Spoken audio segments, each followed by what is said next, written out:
up, everybody? Good evening. Welcome to the LOREATHON Day 2. Turn off my light arenas. I'm here for the music. It's pretty bass. That music's from Persona 3, which I love. And you know what's crazy about Persona 3? Is I was hooked on it when I first played it, when I say when it first came out, but not really when it first came out. When I first played it, and it turns out I'm still hooked on it now. Like, it's just, that game is so good. I was wondering how it would age. And keep in mind, I'm playing the remake now, so it technically hasn't aged. But generally, a lot of it holds. Bamco! Stop! It's gonna happen again. Just wait. It's like black screen, and then it's like, oh, your eyes are safe now. You can be at peace. Like, don't fall into that false sense of security, Bamco. It doesn't happen on PlayStation. I will put that out there, is that when you open Elden Ring on PlayStation, you don't get the double flashbang. You simply don't. Ow! Jeez Louise.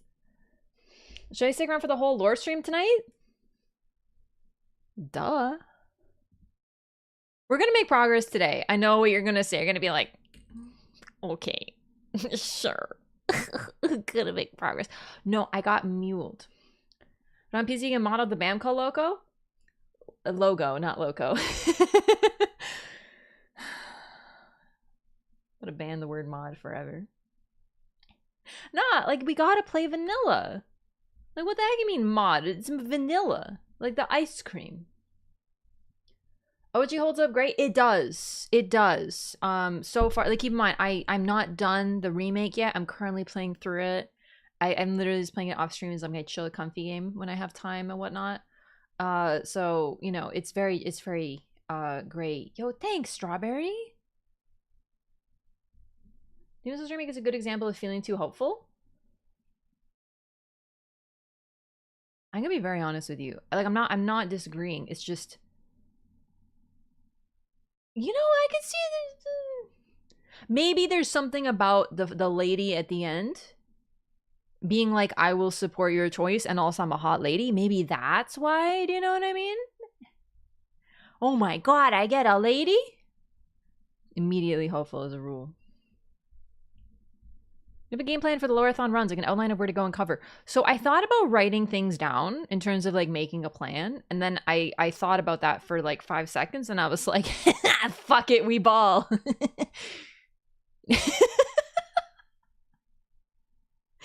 Like, in all seriousness though, I was like, let's see what I remember. Should though, I probably should. Because there's gonna be some things that I'm not sure about. But like, whatever, dude. We'll do it live. We'll figure it out. We are gonna make, you're gonna notice a difference in my girl today. Also, Icy, thank you for the resub. Thank you for 2 years. Oh, that counted as clicking a button apparently. Hang on, let me turn up desktop audio for all of you. There you go. Dan, dan. And Turtlefax, thank you for 15 months. We got the big lore gamers. I love Wrath lore. It's gonna be one of my favorite emotes, for real. This is one of my first ones. You publishing your lore notes journal? In terms of publishing it on a website, like Twitter, probably at some point. You have to understand though, the notes are pretty much like, that's so interesting. See, this is wrong, but not wrong. So I wrote Jaren is loyal to Radon, and then I crossed it out and I put Ronnie, but that's outdated. He was loyal to the Karian family, and then he favored Radon and went with him. So he's not loyal to Ronnie. He's tangentially, like, Ronnie and Jaren have temporary, temporary alliance, for lack of a better term. So, like, but a lot of my notes are like, where's Dialos? Dialos is an important one. Wow, I'm at Dialos early, eh? Holy crap, where is Dialos? Dialos, he's my second NPC that I wrote down. Dialos, rich boy, disloyal dingus, don't trust. I mean, it's correct until we get to Jarburg.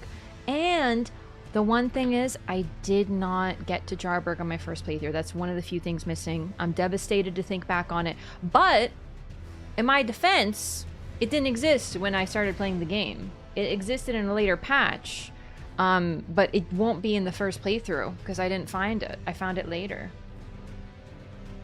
I didn't know what this was for the longest time, and now I hate it. It's just wallpaper with an uwu face. What's the problem?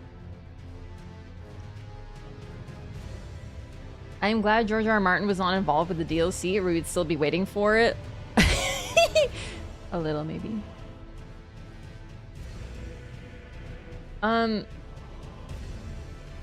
We on Bloodborne PC. I'm actually like kind of like away from that. Like I'm just like whatever.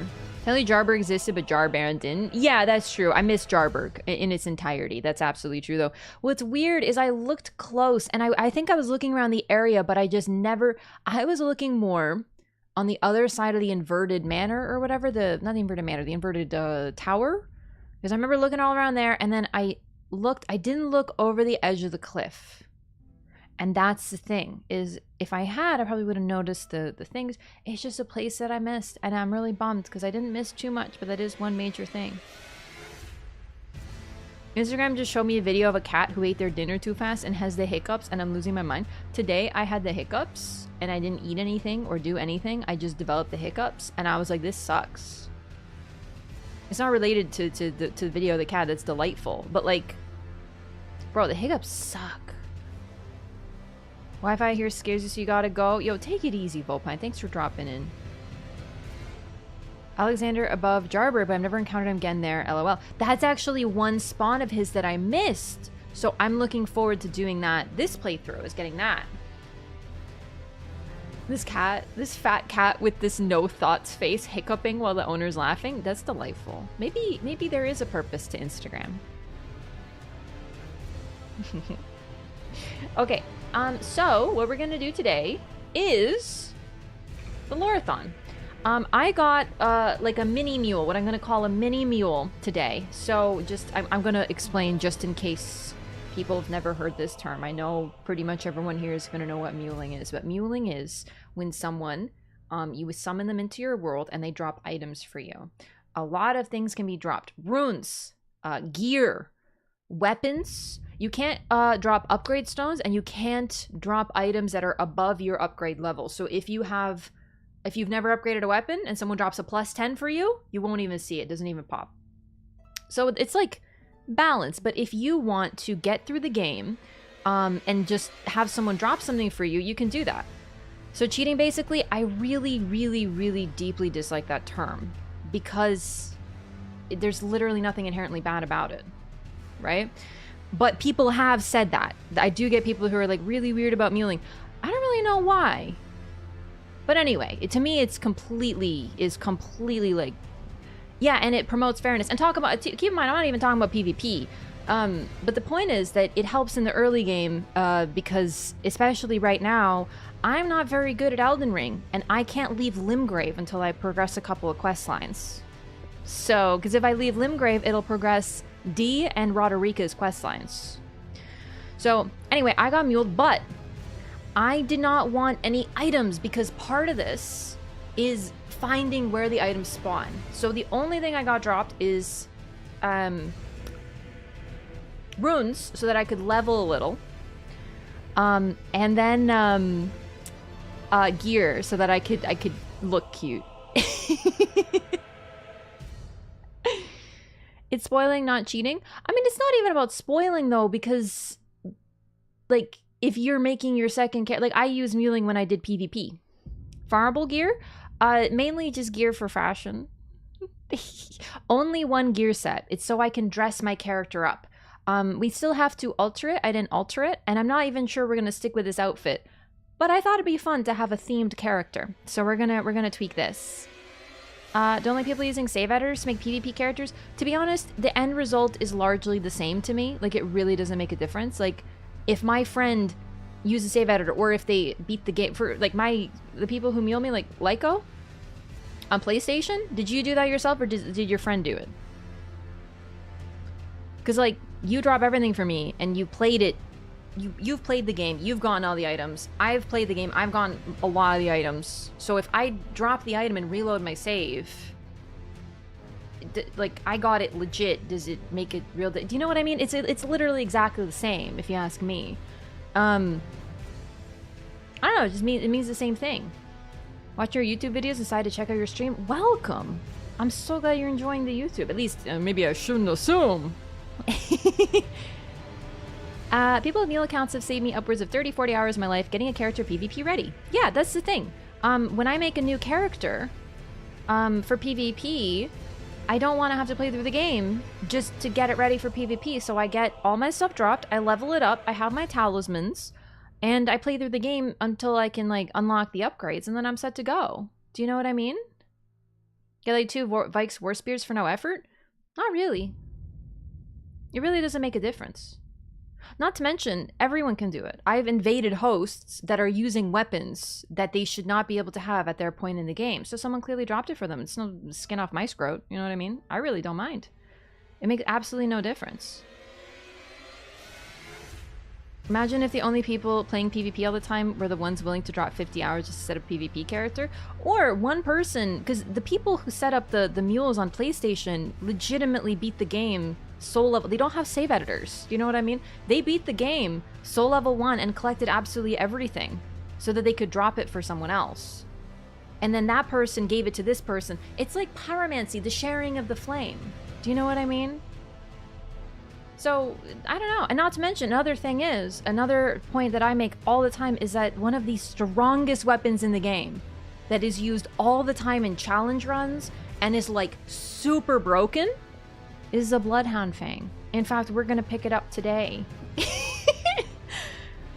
Like, Bloodhound Fang is in Limgrave and can be picked up real easily by beating a fairly simple boss, and it can carry you through the entire game. Do you know what I mean? So, like, this whole concept of, like, endgame weapons. Are there endgame weapons that are super strong? Yeah, but Bloodhound Fang is right there. So it's like, you know. Anyway, my whole point is I got some runes so that we could level up for the LOREATHON. Because I absolutely suck at the start of Elden Ring. And I got some drip. And I got 1 weapon dropped if I want to use them. Technically 2. The magma blades. Hee. It's gonna be really fun. My first completed run was Bloodhound Fang. No shame. You know what I mean? Strongest and easiest weapon to get, Serpent Hunter. That's another great example. You literally, you can get to the Volcano Manor and get the Serpent Hunter. I mean, you do have to be Godskin Noble, so that, you know, it's not like easy, right? But you do have to be Godskin Noble. But you can run to Liurnia, do Raya's quest, get the Dectus Medallion, port to Altus, get Raya to teleport to the Volcano Manor.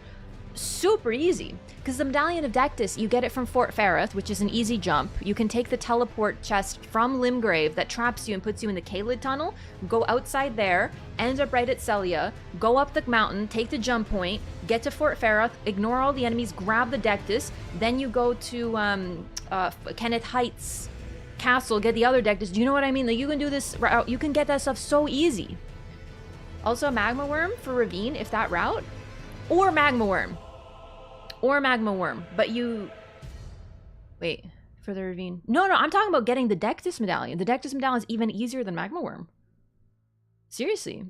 That sounds like a wild grocery shopping list. I planned this out for getting the PvP items, so I've done exactly that a lot. Because you don't even need to fight Godric. You can skip Stormveil, run past over to Liurnia. That triggers the Volcano... Not the Volcano Manor. That triggers Melina, so you can go to the Roundtable Hold easier. Bunch of NPCs... Some are Boggart and Millicent or Tergoth. Can Millicent come to the worm? Either way, the point is there's lots of, like, easy routing. Once you know, routing is fairly simple. And you can do that stuff. Even me, I have no problem with doing any of that stuff, like, super early game. You can get to Altus without fighting a single enemy? I'm pretty sure, yeah, pretty much. I always just go with the Magma Worm slot. I always found Dectus to be easier. But Magma Worm isn't too bad. You have to do Neil and Caelid? No, you don't. That's only to get the needle. I'm not talking about getting the needle. I'm talking about, to get Millicent. I understand what we're saying. Sorry, we're having two conversations. Yeah. No, to get Millicent spawn, but like... Stream time? We're excited. Bloodhound Fang's my favorite. I plan on getting a tattoo of it. That would be a sick tattoo. It's a phenomenal design. Need an explanation of how you got your pants beat by the Crystallians, but Electo only took 2 tries? Electo did not take me 2 tries.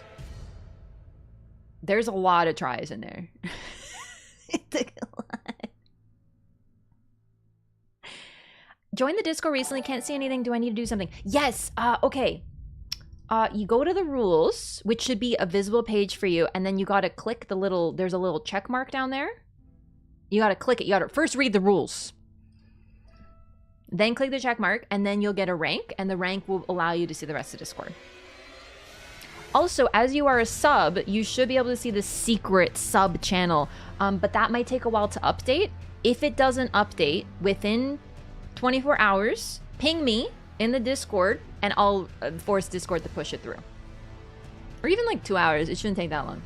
Ted Limey, thank you so much for the Prime. Welcome in. Thank you so much. Appreciate. We love primers. If I don't know how to read, skill issue. I'm hoping you call more people ballerina-ass beaches. We should bring that back. Promise I read before I take the good. Anyway, sorry, I went off this whole tangent. I will show you what we did today. That's the incorrect controller. One moment, please. Okay. Okay, we got it. Ugh. I'm telling you, it should not be as hard as it is. Okay, here we go. Wait for it to load, give it a sec. There we go! No choker looks god AF. Thank you! I did have someone drop me runes. Oops, but they dropped the runes anyway. Kind of worse my first playthrough, not gonna lie. So that's why, like, I am not gonna tell anyone how to do their first playthrough. But that's why the only item that Lyco dropped me was a second Wing of Estelle.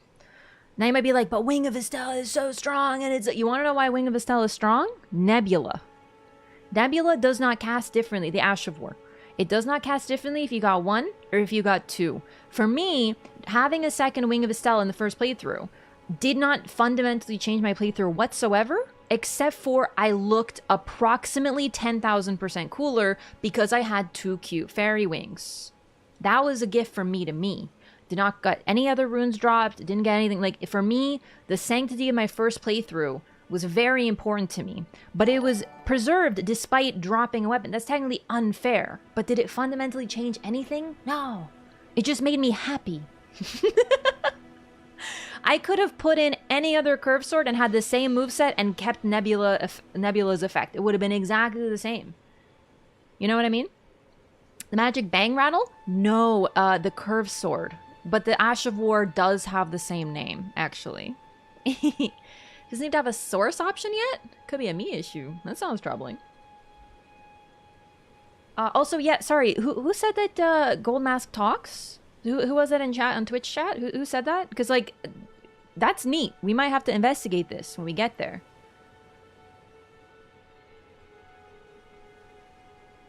Telling not to use a medallion early because I did not know that man was an endgame boss. Oh, you went to Moog early? Yeah, Soul of the Spirit. Yeah, that's... Thank you for saying that. Were you the one to mention that in Discord as well? Because someone said that in Discord, that he mumbles really, really, really quiet. So that's one thing we're going to do today in the plate... I say today, if we get to Altus. If we get to Altus, we will do that. No? Okay, well, someone mentioned that to me in the Discord. I'm sorry. What happens to me is I see someone tell me something, and I get really excited. My brain starts doing all the shh, and then I completely forget who said anything. It just becomes a mass of information, and then my eyes, like, just glaze over. Do you know what I mean? It's like a whole thing. I meant to say baby rattle. No, I know what you meant. That is the Bastard Stars. That is the weapon you get from Estelle, and it has Nebula. It has an Ash of War called Nebula, and it is the same Ash of War, but it looks different. There's a curved sword that's called the Wing of Estelle that has that Ash of War too, and once again, it's associated with Estelle. You know what I mean? He mumbles quietly that you are maidenless for real. It was data mine.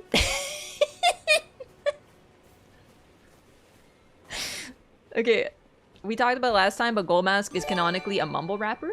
Yo, Master MPS, thank you for the 5 gift-arinos. Thank you so much. Yo, thanks for the support, Master. Let's freaking get some butterflies in here. Speaking of butterflies, oh, by the way, my character looks like this now. I have to talk about butterflies because I am freaking out. Basically, look at my Twitter. I can't get into it again because I'm going to start talking about butterflies incessantly. And we're going to look at butterflies this playthrough. You reminded me. Estella's actually not that late. He's not like that late, but he's like pretty late. Do you know what I mean? The drip is so good. Okay, so once again, I had this set dropped. The headpiece is the Commoner's Headband altered. I just think it's really cute. The Rotten Gravekeeper cloak. We're going to alter it. Because it shows, do you see how the arms are snakes? We're Mesmer's GF. We need to have the snake arms. I just don't have a box needle yet. So we're going to give him the needle and then we're going to be able to alter it.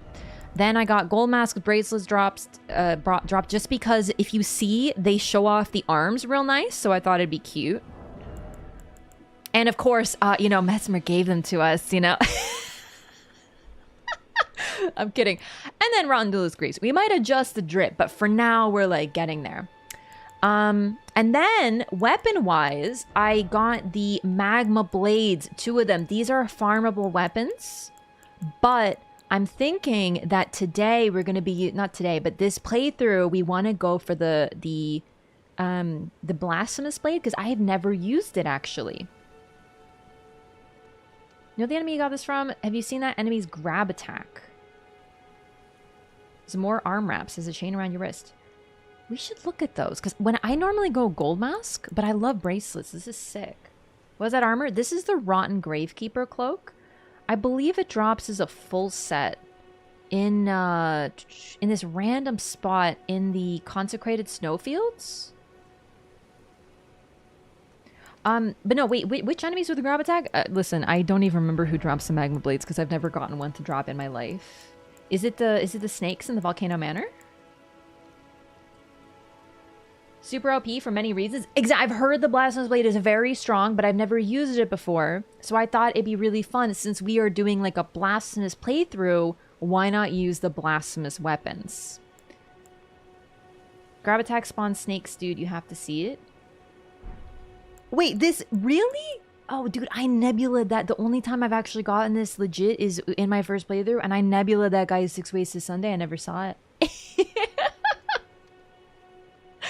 So we got to check that out. We're making a note of that. Sounds really neat.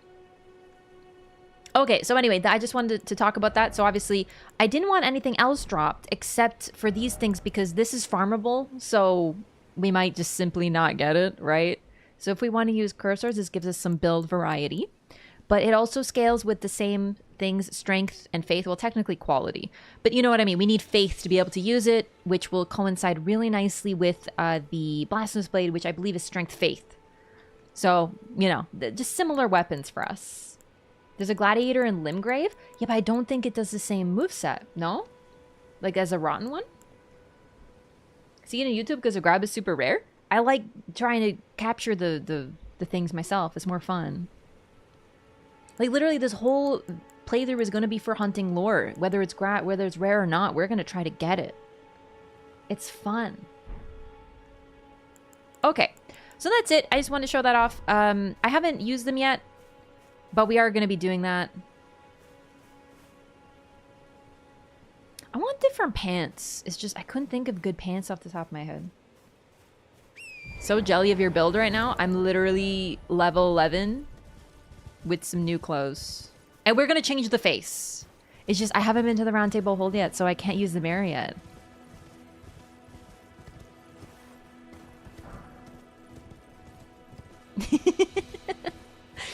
But you're soon to be built. I know, I'm really excited about it. Okay, so let's go talk to Bach, because if I'm not mistaken, we went to the Dragon Communion Shrine. Or the church, I should say. Let's go give Bach his stuff back. Does poison instead of rot. Neat. Alright, before we give it to him, of course. Alright, hang on. Here we go. No, not the crafting kit. The tailoring tools. A portable set of tailoring tools enables armor alterations at sight of grace. Oh wait, this is for us, isn't it? Wait, this is for him. So now we can alter. That's actually sick. A large sewing needle curved like a fang. Bach the demi-human's prized possession. You know, it's funny because it says curved like a fang. It most likely legitimately is a fang. Although there are curved sewing needles, I've used them. They're really interesting, but they're mainly used for thicker materials like leather. So if you go and you get a leather sewing needle, it'll have a curve to it, and it's not made of fang either. So it could be something like that. Oh, what are you doing here? You must leave this place at once. I already got this dialogue. Give the sewing needle. Wait. Is that what I think it is? You got it back for me. My sewing needle. Give.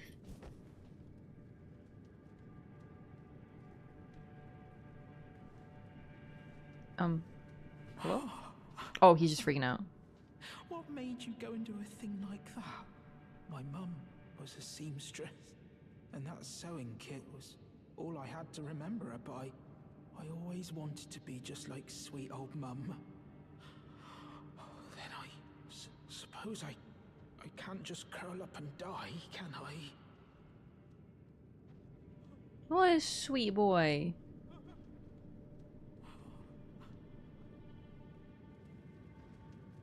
Is he crying?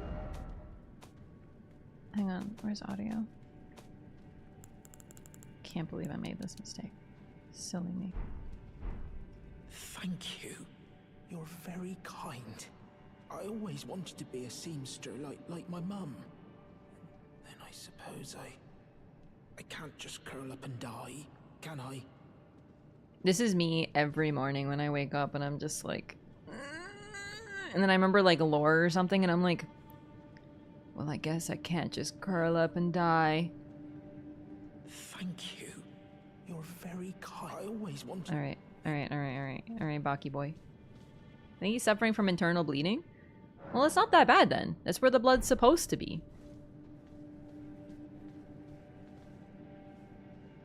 Mesmer favors you. It's a great line for Mesmer enjoyers, like seeing you as worthy to become Lord. Yeah, I mean, that's definitely not the lore that is real, but like, I'm in. Not to mention, in all seriousness though, it's kind of a gag. Do you know what I mean? Like, I understand that Rykard, in my idea and thoughts, and based on what we know, I believe that Mesmer came first, and Rykard was likely somehow either inspired by him or inspired by signs that Mesmer left behind. Perhaps not even knowing who he was inspired by because of this whole mysterious, secretive, hidden away nature. But the point is, I wonder how Mesmer would feel about the blasphemy that has emerged after coming from him. I wonder how he would feel about Rykard. I really wonder. And using the Blasphemous Blade and being like, I'm Mesmer's GF is mostly just a gag because in all seriousness, they're pretty distinct, aren't they? Mesmer didn't show anything to do with lava. Lava literally appears when he does the, in the trailer. So he does that jump, stabs his spear into the ground, lava pops out, and then the lava vanishes and spears are conjured upward, and then he reconjures a spear. Wasn't that just fire? It was pretty lava. His flame, I believe, is something distinct and different that we haven't fully encountered yet, but it's very lava-like in its behavior. Like, very lava. I don't think there's any lava. I am highly disagreeing. It is very lava. It has a liquidiness to it. Rykard is to be older than Mesmer if Mesmer is a Radigan plus Marek a baby? Not necessarily. Outer god of lava? Not everything is an outer god, to be honest. You know, as tempting as it is to just relate like, Mikola was cursed by the outer god of eternal youth. Malini was cursed by the outer god of rot, and then Mikola was cursed by the youth one, and then there's a lava, you know, it's not everything is necessarily outer. We don't know yet, we can't be sure. I think Mesmer's flame is distinct, but I truly believe he might be the origin of some of the lava stuff that we see. To me, it looked very lava. Marika's kid before she became a god. Honestly, I think he has to be really early based on the fact that the giant stuff. We'll get to that though. Miquella was cursed by the amber egg. Dude, imagine getting freaking skill issued by an egg. Okay, I wanted to give that to Bach. That's done. I want to talk to D before I forget about our boy, because he is a questline that's very delicate. We don't want to go to the Roundtable Hold until we get this little bit of dialogue. It's very minor, but nonetheless. I'm not saying that it's like lava, but definitely his fire, his flame has a primalness to it. Also, the magma worm spews like a very, I would call what the magma worm spews lava. I mean, it is called the magma worm. Technically, okay, it's magma. You know what I mean, though? And I think the magma worms canonically are characters who engage in dragon communion. But dragon communion eventually transforms you into a worm, forced to crawl on the earth like a snake or something along those lines. The wording, I don't remember exactly. But magma worms eventually, by trying to be like dragons, become cursed to be like snakes. Not fully. And they kind of become failed dragons. It's a massive plot point that occurs a lot in these games, but it's really intriguing when you realize how many of these little links are there. And if you ask me, Mesmer is at the heart of all of it, as potentially the origin of Dragon Communion, or at the very least, Dragon Communion enjoyer. Find it intriguing that you need to defeat Radon and Mohg to enter the Shadow Realm. Sorry, I'm just laughing at Shadow Realm because I just cannot read the phrase Shadow Realm without thinking of you're going to the Shadow Realm, Jimbo. But yeah, no, in all seriousness, yes. We talked about it a little bit. I mentioned it here and there, but generally, the need to destroy Radon, but defeat Radon suggests that the DLC requires the movement of the moon and stars. So, you know, there's something going with that. Big lava and dragon incantations vibes from him. Yeah, I mean, he literally has the dragon eye that you can develop in the game. In fact, one of my sub goals here in the playthrough might be to try to get those dragon eyes so we can do a one-to-one comparison. I truly believe that, I'm not saying that Mesmer uses lava directly, but from him we are supposed to get this image of primalness. He consumes dragon hearts. That's why he has the eyes. He has those snakes, which he put wings on his snakes. They have little rock-like armor-like wings on them. He freaking dresses his snakes up like dragons. And his set looks very close to the Drake Knight set. No, I absolutely think what he uses is the primal lava that we have, right? It's not, I'm not saying, oh, for sure it's just lava. I think he's associated with many things, including the blood star. A lot of people were saying that they see blood in the trailer. I saw zero blood, like no blood. But I'm not saying he doesn't use it. I just think maybe that's something that'll come later. I think he's associated with both. Similar to, and we mentioned this very briefly, and others have talked about this, but Eleonora. At first, Eleonora, I thought was sort of like an anomaly. I was like, well, I don't really know what's going on with her. I don't know. You know, okay, so she uses blood, and she gives you the Mohg's. She gives you the tier that helps you deal with Mohg, first of all.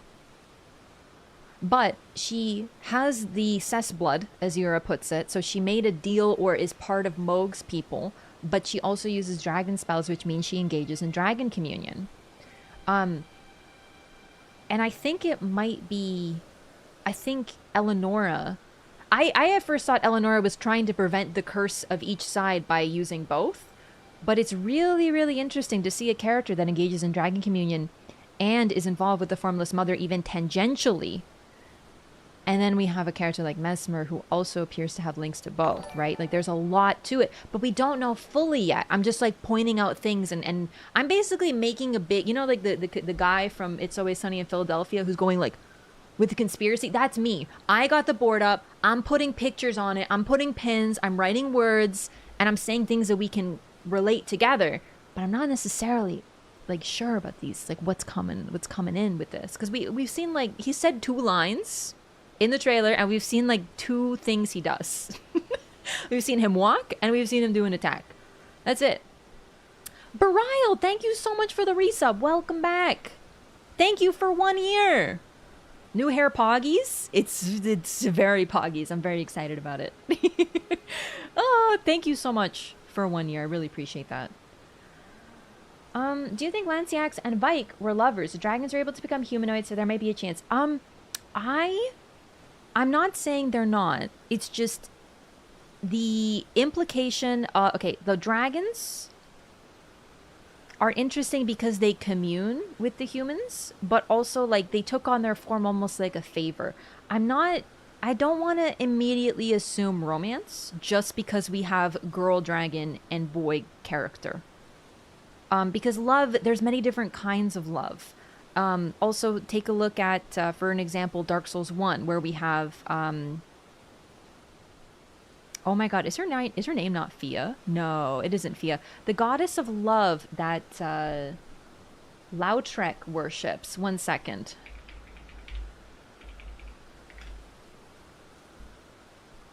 What is the name of the goddess that he worships? My brain is a little out of...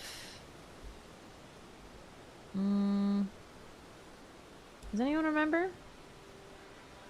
Come the hair is darker today? It's the same.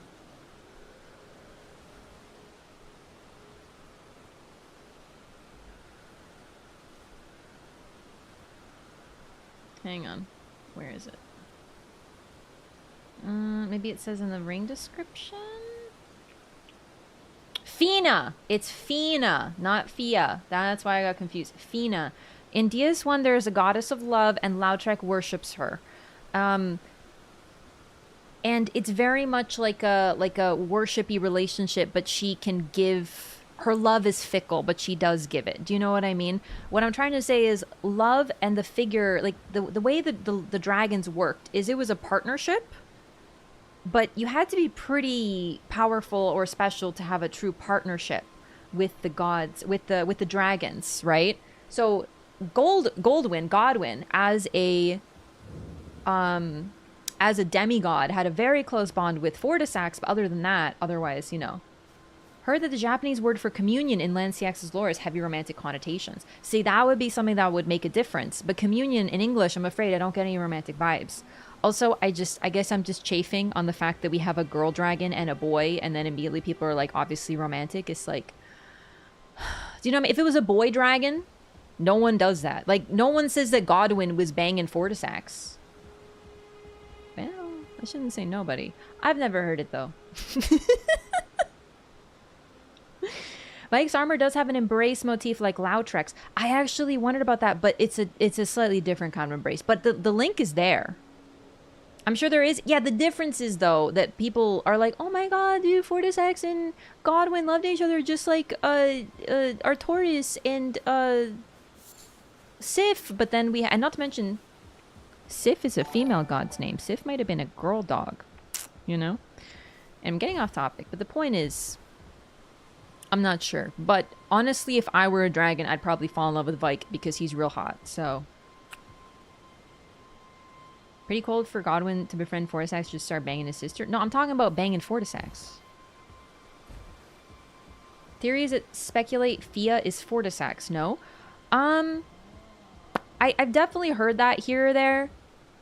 I don't know. Especially since it looks like you need to defeat Fortisax in Fia's dream in order to progress the questline and create the rune. Do you know what I mean? Like, it almost seems like Fortisax is the last line of defense there.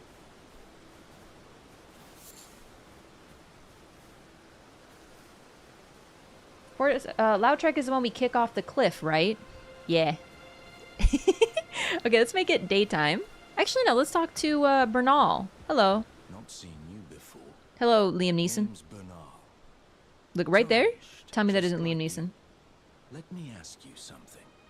Are you here in the lands between to take up the fight? Does your faith in the guidance of grace hold firm, despite the collapse of the Golden Order? My faith holds firm. Actually, let's say I'm not sure. Honest to a fault, I see. Such thoughts won't behoove you as a tarnished. But there's nothing wrong with that. Any interest in bearing the torch of my battle arts? All I know is the sword. Picked up a fair few tricks in my time, too. Now's the time to pass them on. To a good tarnished like you. He basically says the exact same thing, except for he gives you access to battle arts no matter what you say, which is a slight potential hint to his true state as a member of the Volcano Manor. He doesn't teach you the Volcano Manor ones until later, though. Those are secret.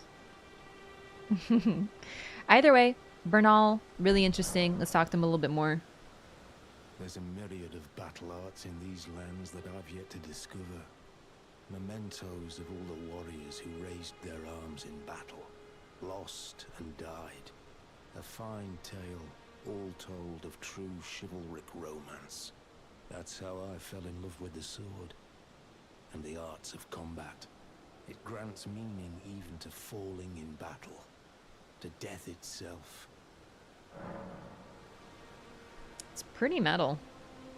And it's actually really interesting with him too. So Bernahl, of course, is truly a member of the Volcano Manor, but he seems to do everything he can to prevent you from joining. He tries to dissuade you at every opportunity. He's like, no, don't do it. When you show up there, he's like, what are you doing here? Leave, get out of here. Do you even know what this means? Do you even know what it is to join the Volcano Manor? Do you know what it is to stain your hands with blasphemy and sin? Nothing good awaits you here.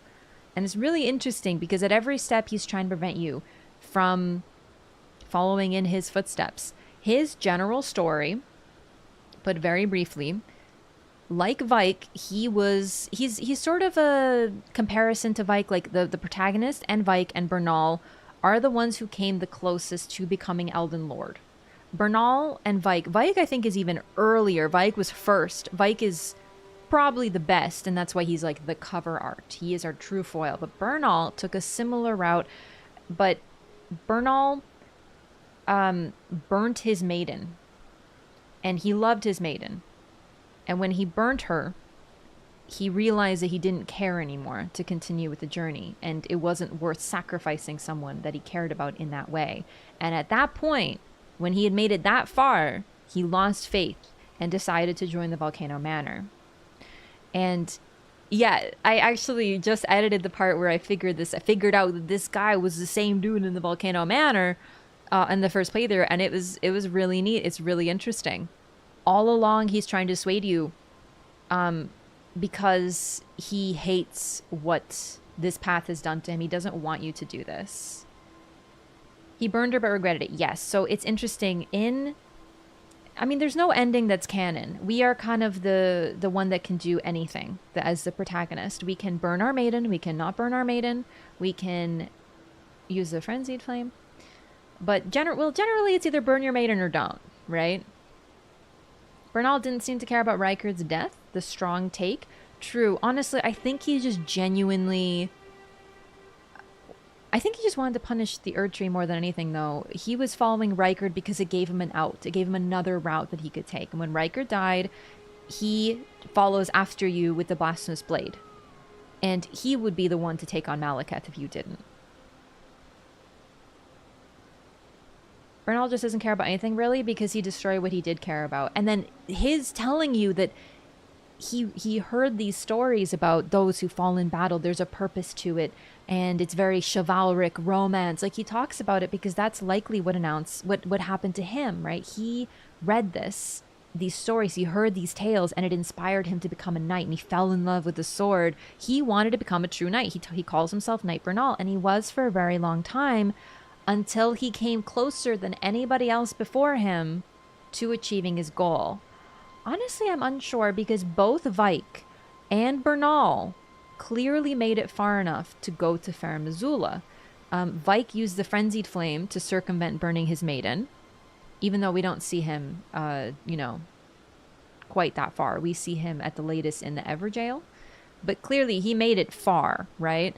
Bernahl, we see him all the way in Far Missoula, but notably only after we get there. Do you know what I mean? Like, Bernahl is kind of following us to a point. So it's really interesting.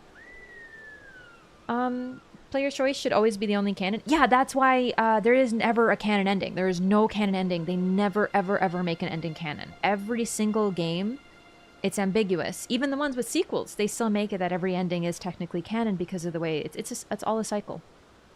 Is the invasion him trying to stop us? Honestly, I'm not sure how to read him invading us. I would say he's trying to stop us, but it's one of those, if I win, then I'm stronger, so I take, and if you win, you're stronger, so you take. That's the code that he's lived his entire life under. So that's why if you defeat him, you get the Blasphemous Blade. Or Blasphemous Blade. Blasphemous Claw, imbued with the Rune of Death. So it's just really neat because he's sort of this figure who gets what he wants and achieves more than anybody else. And then when he does, he realizes it's not what he really wants and he loses his way. Vike being corrupted by Frenzy Flame implied he never got to burning the tree. I think he might have been stopped before he made it that far, because we can use the Frenzied Flame to burn the tree. He is found in an Everjail on the mountaintop of the giants. So, you know, he also does invade us in the Urnia, like you say, where his maiden is. So it's one of those, like, spirit and body can be in different places. But what's really interesting is the Everjail version of him does not use anything to do with frenzy and uses exclusively the dragon spells that he would have been associated with in the first place. And so it's really weird because it's almost as if he's split. The Invader version of him uses exclusively frenzy, the war spear, and then that version of him in the Everjail, which we encounter way later, is different and has completely different lore. Implication is that Bernahl was going to fight Malekith? Yes. Rykard was strengthening himself all for that purpose, to take on Malekith.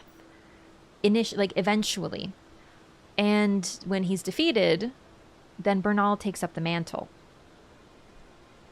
Maybe the invader is Shabriri? I mean, Shabriri can definitely possess corpses, for sure, but it's weird because invaders are spirits, as a rule. Every single invader is a spirit. So it reminds me a little bit more of the whole Selen thing, how her body is locked away, but then she's also, her spirit is like fine, just chilling, right? It's a bit of that, but we don't know. Vike is in the jail, so he's not dead yet. And then there's also the additional aspect of what is an Everjail. It appears to be sort of like frozen in time, like a star prison. So is he alive?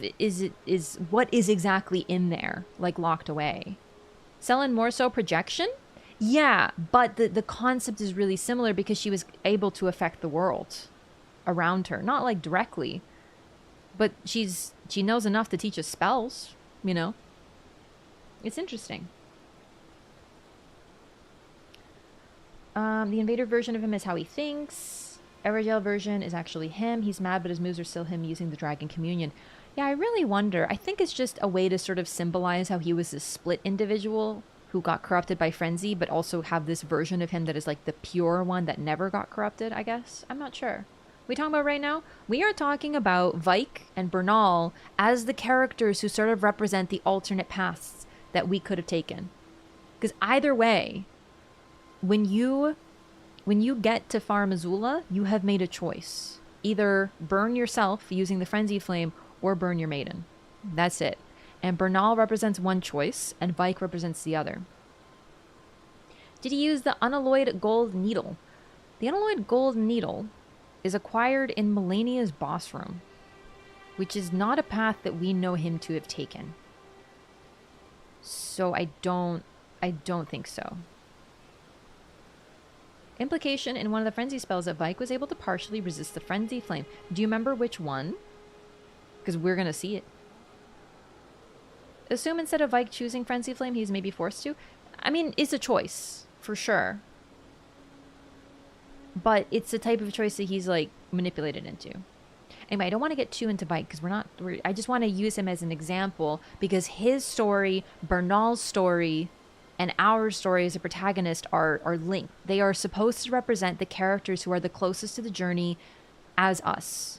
Vike is the character on the cover of the game. If you, I don't know, I have it here somewhere. Let me just show you because it's pretty neat. Most people know this by now, but it's pretty neat.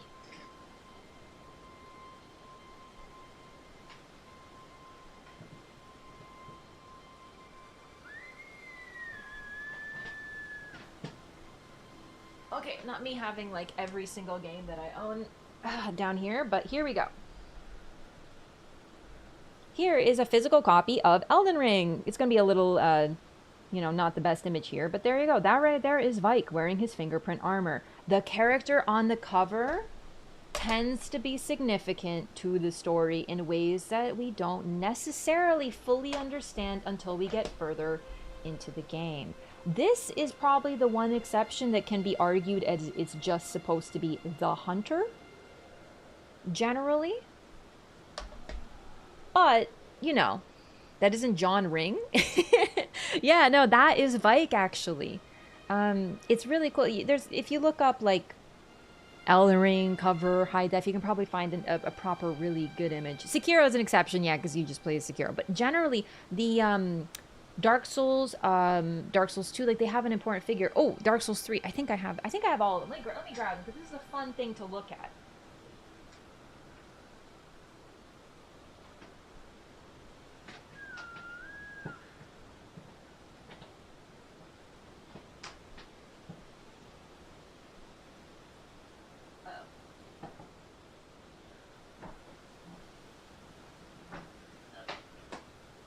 So, because I'm a big nerd, I really like physical copies, and I get them whenever I can, and as a result, I have most of the games in physical... Where's Dark Souls 1? Hang on. I don't think I got a name for any of them. Yeah, no, DS2 is a little different, too. DS2... Hang on. Where's 1? I thought I grabbed Dark Souls 1. Hang on. I have Dark Souls 1 here somewhere.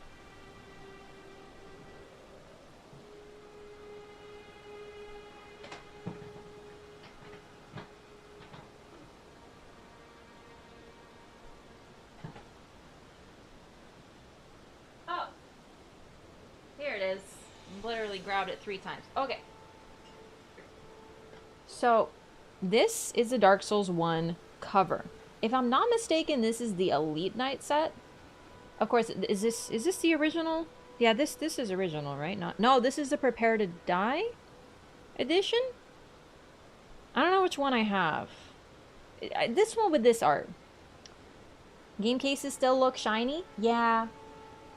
I think this is Elite Knight, but keep in mind, I'm not the best at remembering Dark Souls 1. So, generally, like, the Elite Knight armor is used very often as, like, a cover. And, like, when you look at, like, the Dark Souls 1 guy, yeah, it's supposed to be like a stand-in for Oscar. Exactly, yeah. I have Demon's Souls, but only remake, so... You know, that's a little different. This guy, I mean, Ostrava. Is his name Ostrava? Yeah, Ostrava. It's not perfect. This isn't Ostrava. But generally, Ostrava is supposed to take on that role of, like, the guy who kind of makes it close, but is kind of a goober. Dark Souls 2, I only have the Steelbook, which, I mean, is kind of freaking neat. But we have, of course, the Farum set, which is very often used to represent it. I mean, that's just neat. There isn't really, like, a Farum guy, like a John Farum or anything.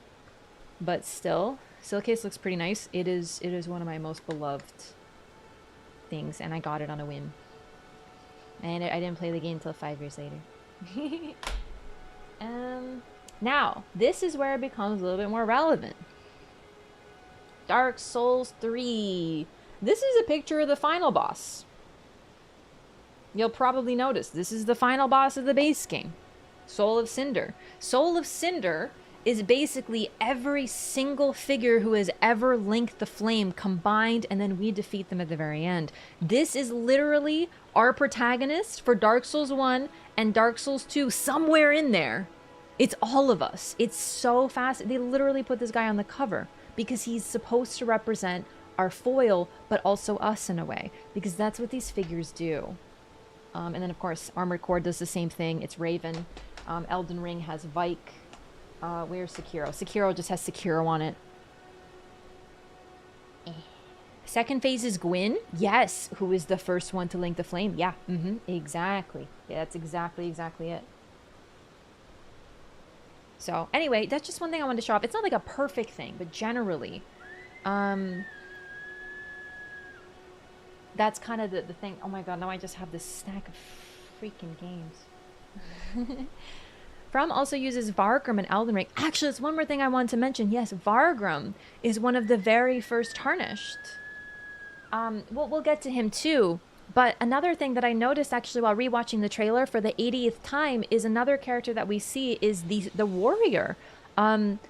The warrior that we see in the trailer actually uses the exact equipment of the warrior. The full set, the dual scimitars, and even the shield that the warrior starts with. Like, you literally, in the trailer, they depict the warrior that is a starting class, yes, but also the blue warrior from way back when. Wonder if the Bloodborne one could technically be Henrik, but with moodier shading. Henrik is really, really similar. Does Henrik use the saw cleaver? Or wait, that's the spear. Does he use the spear?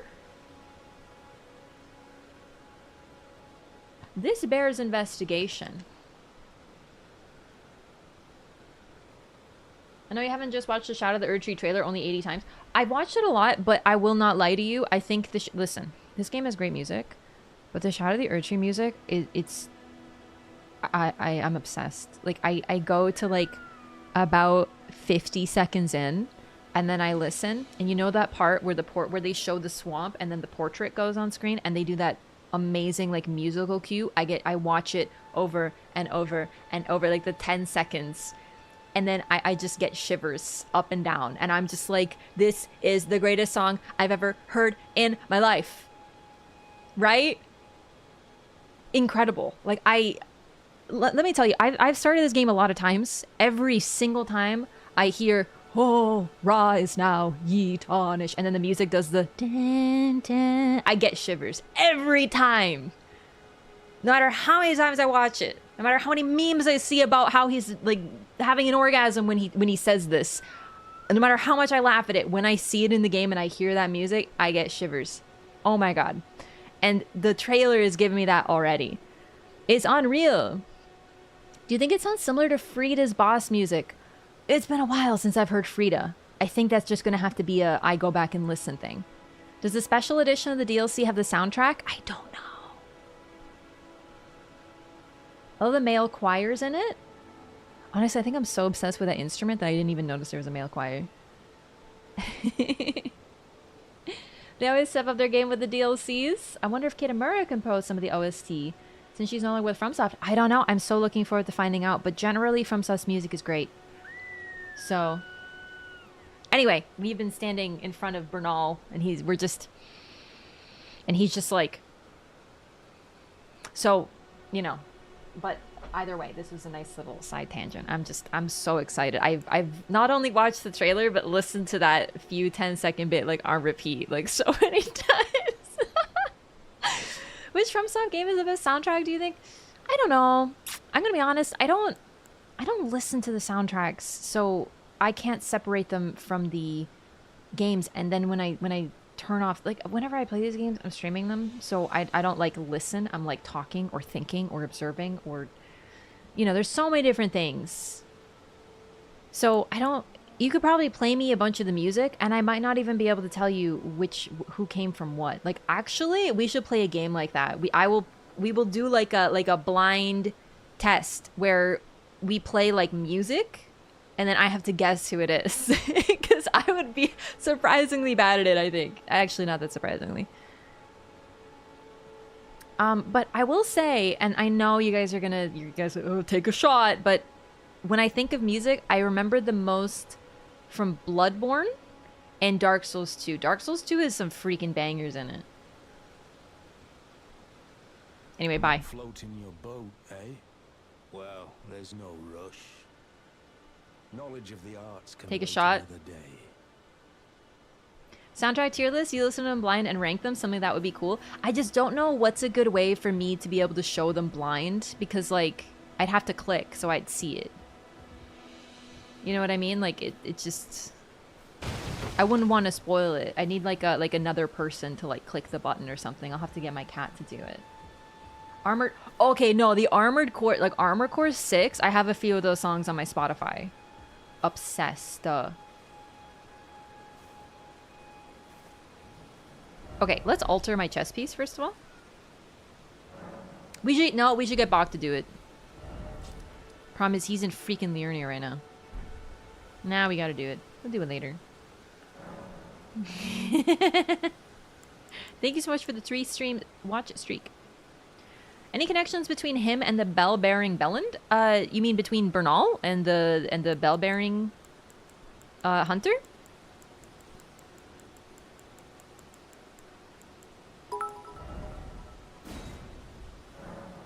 What did the egg say when his joke backfired? The yolk's on me. Stupid.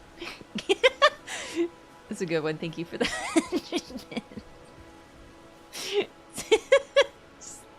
Dumb. Anyway, sorry. I just want to talk about how galled I am that it costs us money to be able to change our armor. Like, I knew this, but I forgot.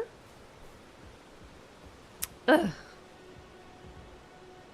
Oh, do you mean that there's a bell-bearing hunter here? You mean? Right, there is one that shows up here at night, I believe. He just wants bell bearings. The man's got a weird thing for bells. Whoops. We'll do D. Doesn't spawn for a while, though? Yeah, I don't remember exactly what the trigger is, but you just unlocked that memory. I completely forgot that happened. I think he's just after a lot of bell bearings, because he appears where Muriel is. That's the first one I found. He appears where all the nomadic merchants are. But he's kind of bad at it, because they always, like, vanish when it comes nighttime. Like, he's kind of a dingus, isn't he? Only at night? Wait, even now? The dogs. I forgot. The dogs. Oh, my lord. I didn't realize you could fight that one so early. I must have never been there at night. What even is a bell bearing? I really wonder about the bell, considering how sound is often used. This is something that we got really into, and just generally... Last Protagonist, he does a lot of lore stuff as well, and Last Protagonist really focused on the fact that of sound in Bloodborne, and it's really interesting to consider, because in Bloodborne you also summon people with a bell. The bell is, well, the bell is literally how you enter, how you invade worlds, and how you summon people to yours. So here we have a summoning bell, but in Bloodborne, it's literally how you summon phantoms, and there's something about how the sound travels and resonates between worlds, allowing you to enter different places as a phantom. And the level up item in Bloodborne is called Blood Echoes. Echoes, of course, are a literal sound. Sound is like hugely important in that game. Uh-oh. Yeah, my KBS just dropped to hell. Give me a second. No! Internet! Okay, it's like real blurry, but I think we're okay. I'm gonna pause until it recovers. Give me a moment.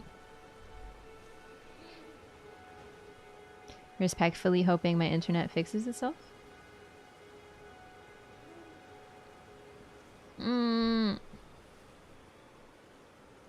Why is my internet so bad?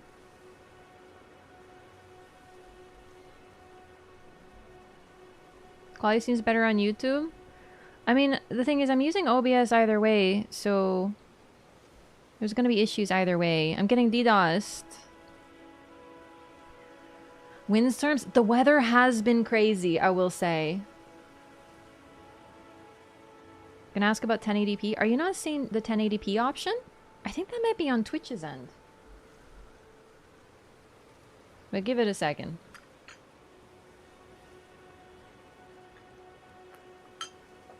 Laura, the faulty internet? I'm in Canada.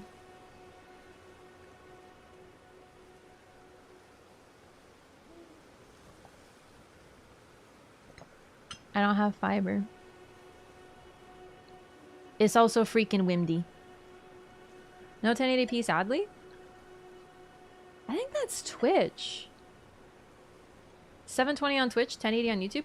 I think that's Twitch. Twitch is throttling me for real. I'm not joking. Twitch can do that. Ontario get the crazy storms we got in Michigan? Yeah, it's been all over.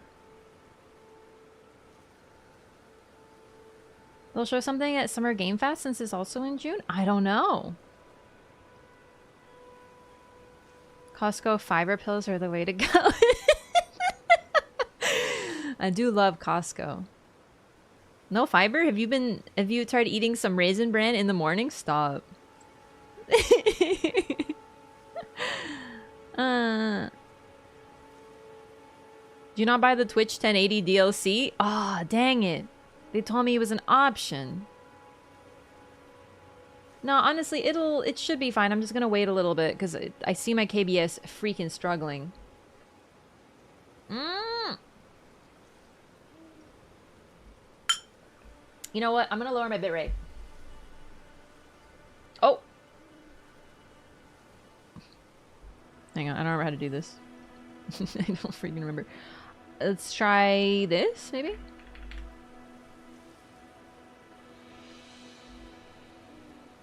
Hang on, I'm gonna tweak a couple things.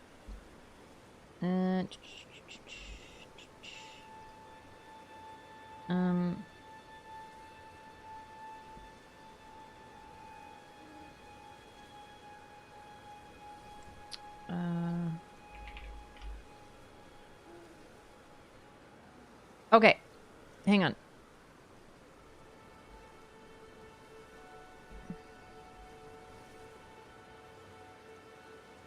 Okay. Okay. Hang on. I tried changing something, and hopefully that'll fix it. Although really, that's just if my stream lags. I don't know if this will necessarily help it.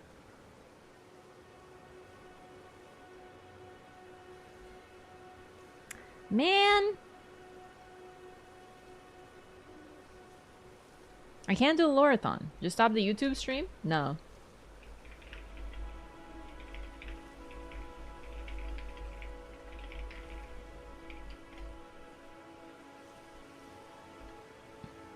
Any nutritionists in chat who can help her with her fiber problem? Yo, if a nutritionist can fix my internet, by all means at this point. Okay, I'm gonna try... Hang on. We're gonna do this, and we're gonna do this.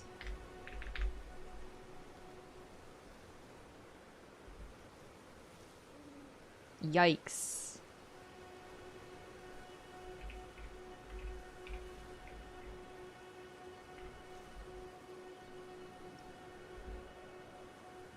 If you're using Restream, a friend of mine also had these exact issues with it. What issues? Because I honestly, this might be my internet because it's been fine for 5 streams-ish. It's still a little buffery. Oof. Yo, Giuliano, thank you so much for the resub. Thank you for 20 months. Welcome back. I really appreciate the support. Good to have you back. Big number. I don't have access to fiber. We don't have it in my area. Honestly. I really do think it's my internet though, not Restream. Because if it was Restream, it would have started before. Okay, I'm gonna try to lower the KBS even more. Are we better?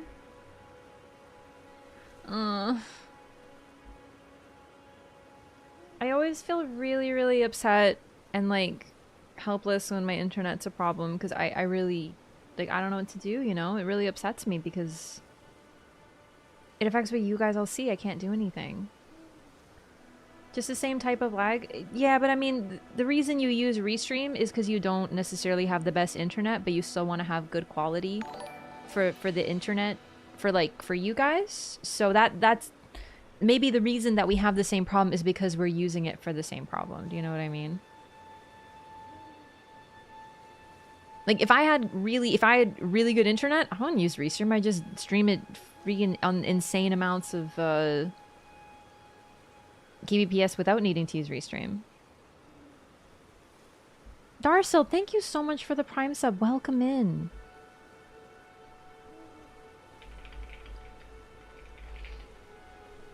Sorry, I'm just like stressing. But thank you so much for the support. I really appreciate it. Did you know that if you have Prime, you can... Restream seems to amplify smaller internet issues. I think it's because like you're still pushing your net. I don't understand Restream. It's just I wanted to stream to higher quality, and I'm like my stream, if it makes your viewing experience better, that's worth, you know. Probably nothing to help, so don't worry about it. I know, but I don't want to play. If it's gonna be bad, I don't want to do. I just have to sort of wait, I guess, which just freaking blows, I guess. It's still watchable? Haven't been getting stutters at all since you changed something? Okay, I lowered the kbps back to like where it was when before I used Restream, so it's like my internet can handle it. But we still dropping.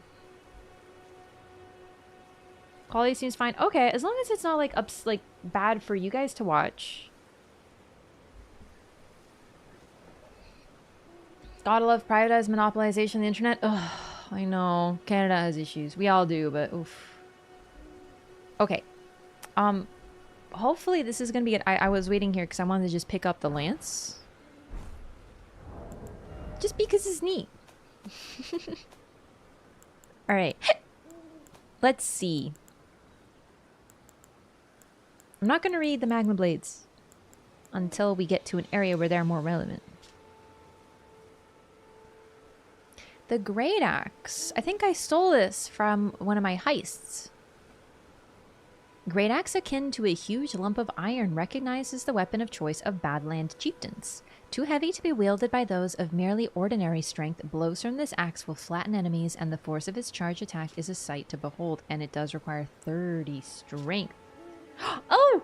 We're at green again! Oh, it's good!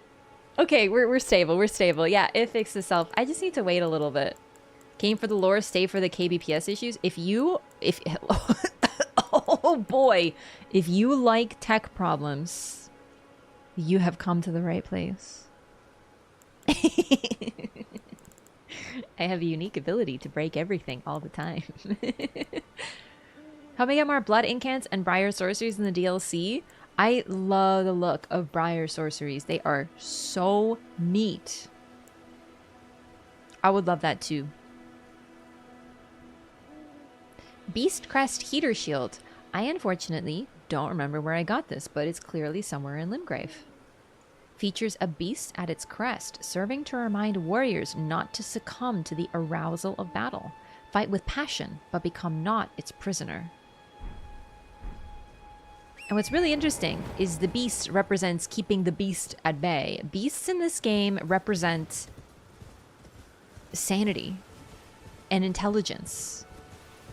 In a way. It's really, really neat. And that's mainly because of Sirash. Man, honestly, even my game's looking grainy to me, but I don't know if that's just like me. Issue-a-thon? Yeah, a little. I came here to find D. Hang on, let's go back to D. Humans are crazy, beasts are chill? Genuinely? Yeah, was really interesting. It is not normally like that, is it? So we see the same beast crest. In fact, didn't I get that here? What did I get in this chest? I have a bad habit of doing thefts. Lance, considered a type of great spear, this weapon has no blade, but instead features a long, conical body designed to pierce. Though heavy and hard to wield, this weapon displays its worth in horseback combat, whether mounted or even on foot.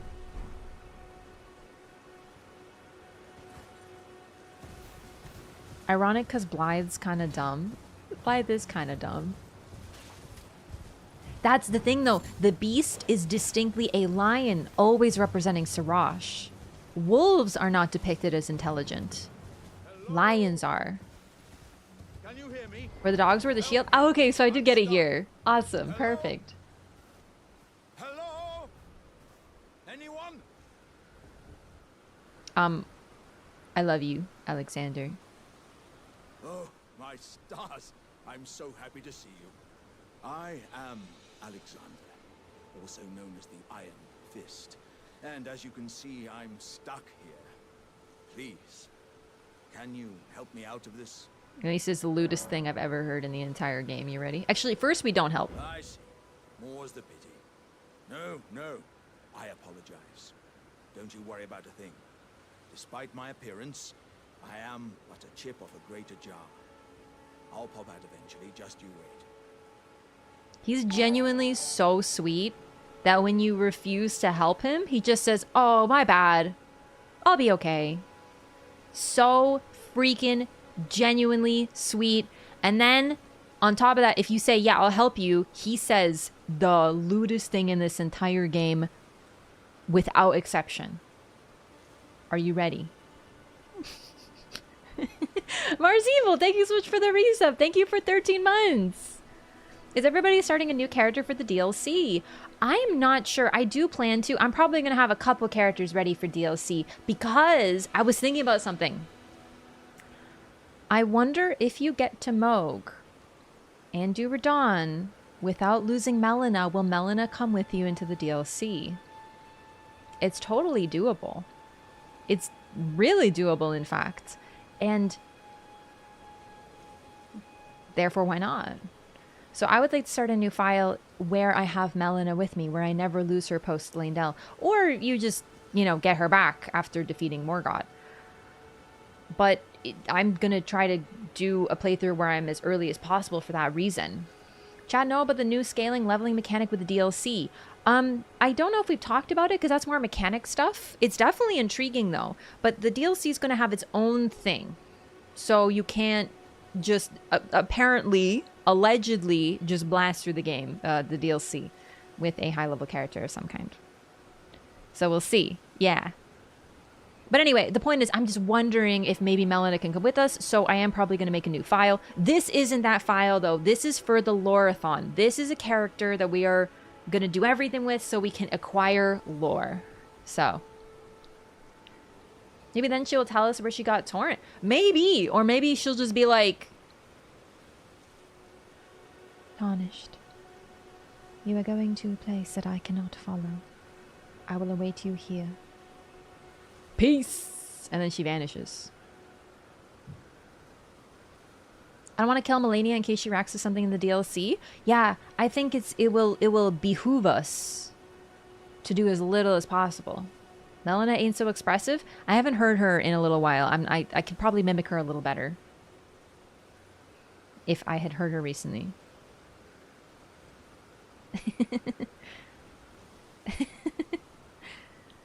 Crucible Strength Faith character. Full RP. I want those wings. That is a great choice. I'm so excited for those wings. When I first saw the Crucible Knight in the initial trailer doing that wing spell, I was like, I wonder if we can fly. And now the dream is coming true. Made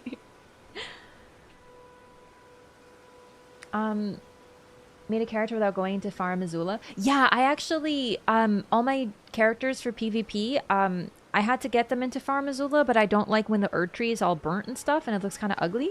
So I did a skip so I could keep the Erd tree intact without that, so... I think Torrent will always be a mystery. I would love... I think a lot of things are going to remain mysteries. Like, I want to point out something. And this is like sort of... Once again, I know I say this every time, but it's an important message.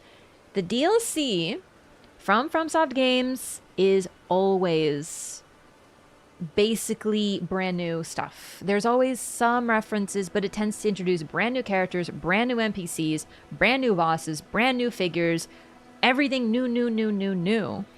And it bonds us with these things. So for example, in DS3, we knew that there were 3 sisters of Londor, and we met one of them in the DLC because we hadn't met her before. Frida is new, but we'd heard about her before. So far, the only character that we know is in the DLC, is involved, is Mikola, and he didn't appear. So that makes sense. So when people are like, oh, I wonder if like Radahn or Melania or like Melina, and I'm like, well, the thing is, based on precedent, probably not, but that doesn't mean no, you know? It's amusing to see people who think the DLC is only going to have characters you already know about. That's basically where I'm at as well, yeah. You cover the Candle Tree shield already. I don't think I have that yet. I can't remember where you get that. I know what you're talking about, but I don't remember where you get it. This is all I got. DS1, we knew of Artorias. We knew of Artorias, but we didn't see him because he's a warrior from way in the past. So that's kind of what I'm talking about. Artorias was the second boss of the DLC, the very early on encounter. And then that's it for him. Sif appeared in the DLC, which is an exception. Very few NPCs appear in the DLC. Alvina, arguably, to lead you to Sif. Sif appears and then vanishes. No dialogue, no other story. Although you can summon them as a fight. And then we have lap/patches from DS3, and that's it for characters that have appeared in base game and also in DLC. So that's the thing, is it's probably going to be a lot of new stuff. Like, brand new. Only Dark Souls 3 DLC that is almost completely separate from the main story. DS1, it's not separate, you're right, because it's like way before. But the effect that it has on the main story is borderline nothing. Except for Sif remembering you, and it changes nothing. If you do that route. Dark Souls 2's DLC relates to other nations and other kings and other monarchs. So it is related, but also not. Dark Souls 3, also pretty separate, genuinely. And Bloodborne, linked, but also introduces us to stuff that we had no idea about and is brand new. So that's kind of what we're doing. Bro, I tune in right as we meet Jarboy. Not only right as we meet Jarboy, but right as he's about to say some real horny stuff. You ready? Ah, what's that look, good lady? Are you willing to help me out after all? My thanks, 1,000 thanks. Just give me a good smack from the rear with something nice and big. And I'll pop clean out, I'm sure. Don't dally. There's no need to fret. I'm very well trained. Give it your all, I say. Phrasing. Okay, so we're gonna do. Listen, I love him so deeply, but I have to show you a couple things. Number one. Gosh, stop, please. That's my face. Smack me from the other end. The other end. Good gosh, that's my face. I love him so much. Oh god, because it's so funny because he's literally a freaking jar. So like, what does it matter? But it does, dude. You have to get in his face. And I like that he explains it. I've never heard that. Yeah, I needed to show it off. Oh, I love him dearly. He is, every time I see him, like, I smile. Like, he's just genuinely such a charm. Also, can we just talk about how did this happen to you, my dude? So there will be a time we're gonna pop that too, but he will appear. Sorry, it makes me laugh so hard I can't keep a straight face. He will appear trapped yet again, asking for help from the Step Tarnished. And this time, he needs lube. It's actually so funny. I love Alexander.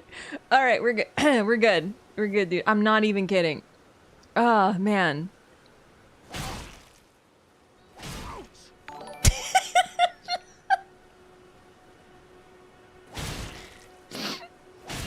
I'm so sorry, I hate doing this, but you need to pop out, brother.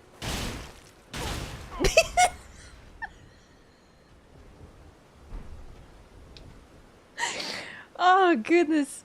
Dynasty, thank you so much for the Prime. Welcome in. Thank you for the support. I appreciate that. Welcome. Welcome to the LOREATHON. He came out, he popped out, and look how deep that, like, how did this happen to you? I had this actual theory that he fell from above. And the truth is, I don't know how, like, maybe he jumped off the cliff and he's like, I must test my strength. And then he's just like, oh, dang it, I'm friggin' stuck. Because look how deep this is. Must have gotten launched? I was thinking about it the first time I met him in the first playthrough, and to be honest, I still don't have an answer. And the worst part is that like the second time he gets stuck, that's when I'm like, my brother, what is you doing? Ah, well played, good lady. Well played. Though that mighty wallop of yours almost spelled the end of me.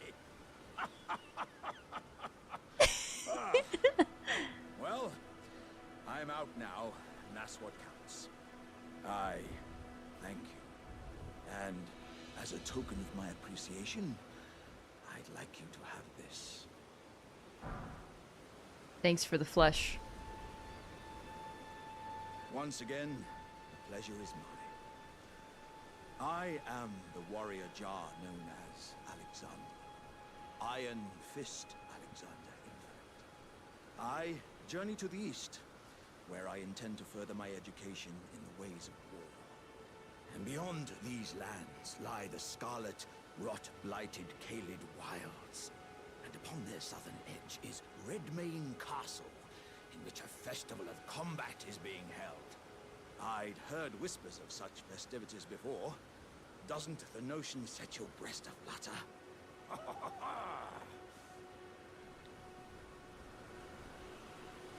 Like, everything about him just makes you want to smile.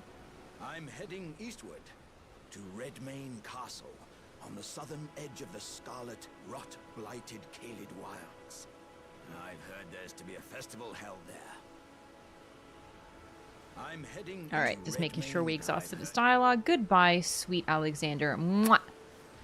He is just, every single time I talk to him, it's just smiles. I legitimately wish if I could mod a video game, I would make a mod where you literally just get to sit on Alexander and you walk together and you go on journeys together, and that your entire game is like you going on like a bonding journey with Alexander as your pot friend mount. And then you can fix him too. You know, like you can patch up his little pot bits, and then that's it, and it's a happy ending. That's it.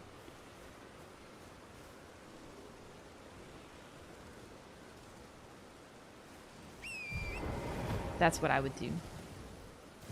Can Jar Baron come? Yeah, of course. This is a safe video game where nothing bad happens. Alex kind of eats people, though.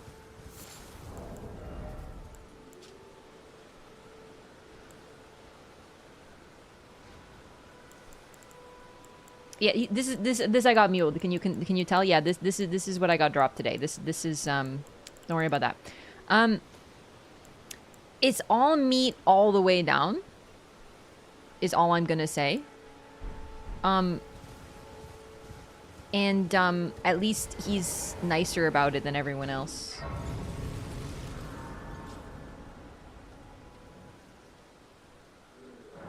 One was indeed Alexander's amount. That is so blessed. Save lots of runes? Yeah, I'm an investor. Get the stuff in full of the bosses you kill? Yeah, I would love that. Ico director? Oh, dude, yeah, like Ico. I haven't played Ico, but like, yeah, that exact concept. Nor have I played Shadow of the Colossus. That's on my list one day. Are you okay? What happened? I dodged that.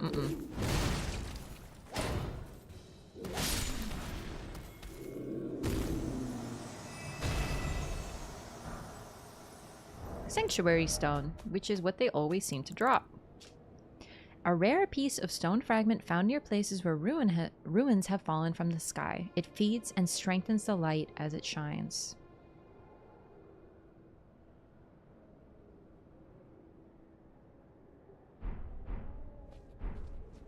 I don't know how to parse that. I'm not gonna lie to you. Zulu the Witch? Yeah, I do watch Zulu the Witch. Not all of her videos. I've probably seen the ones closer to release. Sort of out of date. But the ones closer to release and after I'd beaten the game. That's like my sweet spot for Zulu content. Does Alexander have any dialogue if he kills you in Farum? I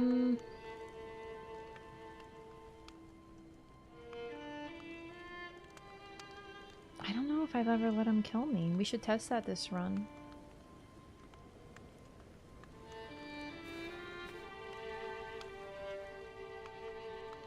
Hand instrument. Yo, Onlive, did you already determine what build to go into DLC with? No, I haven't decided yet. Thank you so much for the resub. Thank you for 34 months. Jeez. Really appreciate the support. Welcome back, Onlive. Fun to watch some chase and lore like you did? Yeah, I love lore. It's really nice to have an opportunity to do something like this. Like, literally just reset, do the lore all anew. Oh, Hello, sir. yeah, mate. Hey, terribly sorry. Are you here as a customer? Yeah. Pickled turtleneck. Turtleneck meat. Pickled in a bitter medicinal solution. Temporarily boosts stamina recovery. The nutrients churn through the body, practically boiling out endless power. Do I have any smithing stones? I have 7. That's decent. We're gonna buy the cracked pot. This empty pot somehow mends itself when broken. The materials and magic sealed within deploy their effects when the pot is thrown. It's interesting that the cracked pot, when thrown, will mend itself. Like, I understand it's like a gameplay thing, but it's interesting to think about the warrior jars. Like, the pots were clearly built with some capabilities. Alexander consumes people. In his case, he consumes warriors, and thus he is a warrior. He is a new, fresh warrior, looking enthusiastic, excited, looking to start off the journey, looking to hone his skills and test his abilities. He is like a fresh new warrior. It's interesting we meet him right down the line from Bernahl, notably. I don't think it's like intentional, but generally that idea of you meet this one old, wizened warrior, and then you meet someone kind of at the start of their journey, enthusiastic, joyful. He asks for help, but if you don't accept it, he doesn't, you know, see it as anything against you because he has to get himself out of this predicament, or how can he call himself a warrior? It's really interesting with Alexander, because as he consumes more and more, he changes, and eventually he wants you to defeat him. And then we hear about pots that can mend themselves. And he does try. We don't know how well his mending succeeds, but he clearly tries. Why are all the merchants using madness spells? So the merchants were actually the ones who were manipulated into summoning the flame of frenzy accidentally.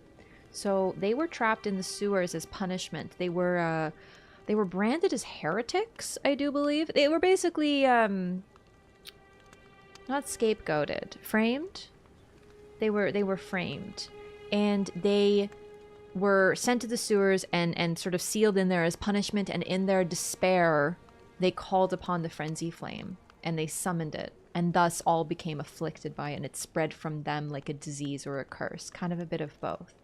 Not all of them use frenzy spells. No, they sure don't. But they all have the eyes. If I could ever see, because this guy puts his head right down. Oh, is Yeah. there anything wrong? They all have the frenzied eyes. It was most likely Shabriri who did all this. He is a trickster, manipulator, evil, and a servant of the frenzied flame. And thus he likely manipulated this situation. Yeah, he slandered them. Yeah. Nothing that suits your taste then. So creepy. So yeah, that's basically what we know. I don't know anything about the cut content. I just know that it existed. There's something about something for Kale, so... Oh, I didn't finish reading. Sorry, got distracted by the question and whatnot. Oh, is there anything wrong? But basically all of them are afflicted by it, yeah. Nomadic Warriors Cookbook. Left by roaming nomad warriors. Contains knowledge for surviving in the face of utter scarcity. Flame Chariots. Short sword. We'll buy this. And this. The Halberd. It basically just talks about what it's good for doing. I'm must apologise. I'm afraid I've very little to offer. Okay, bye. Do you think Moog guarding the entrance of the Frenzied Flame holds any significance since it's not Morgott casting that illusion? So some people still think it is Morgott casting illusion. I personally think that the one thing that the twins can agree on is that the Frenzied Flame is bad. Both Morgott and Moog want something different, but they both require life to continue. The Frenzied Flame is very much the absolute nihilism, destroy everything option. Pretty much everybody. It's basically one of those, like, terrible news, the worst person you know just made a great point. I have to be careful where I progress here because D's right there. We don't want to trigger his dialogue yet. But basically, the Frenzy Flame literally destroys everything. It will kill and destroy everything. Everybody thinks is a bad thing. Could be Morgott summoning his brother as like an illusion. I don't think so. I think both Moog and Morgott have a have skin in the game. They don't want anyone to find the Frenzied Flame. This is a playthrough where you go over every piece of lore you can find. Basically, the goal of the playthrough is not only to find lore, but also to re-examine our assumptions. Like, look through everything, every little piece of information, and re-examine it in the context of what we know and the new DLC info, basically.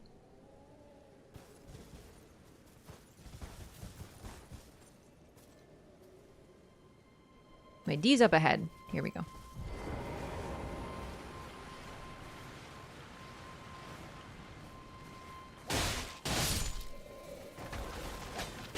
Ow. So this will probably be the first time that you meet those who live in death if you're exploring Limgrave.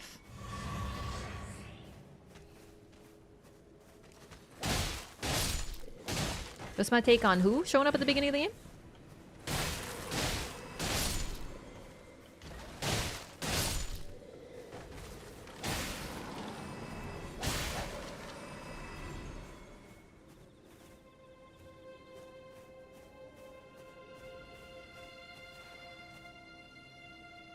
Talk, you nerd. There's no mistake, is there? Death has left its mark once again.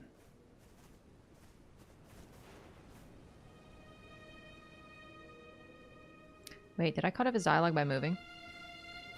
Or is that all he says? I don't remember. It's been a long time. Interesting that he appears to have killed... I cannot give you your proper rights. Sorry, I thought you were done. But at least you did not join those who live in death. Your soul will return to the Erd Tree. In time, honeyed rays of gold deliver this spirit. Cool. Smoke copy disappear if you kill the real one? Don't believe so, but I've never done that order. We can test, but that would be kind of specific. His logic here is sketchy. Welcome to D. Ronnie. Oh, Ronnie. Oh, no problem. I don't know why I didn't figure out it was Ronnie. Ronnie shows up at the start because apparently the significance of Torrent choosing someone is significant enough for her to take the risk of leaving her castle and making an appearance in Lands Between.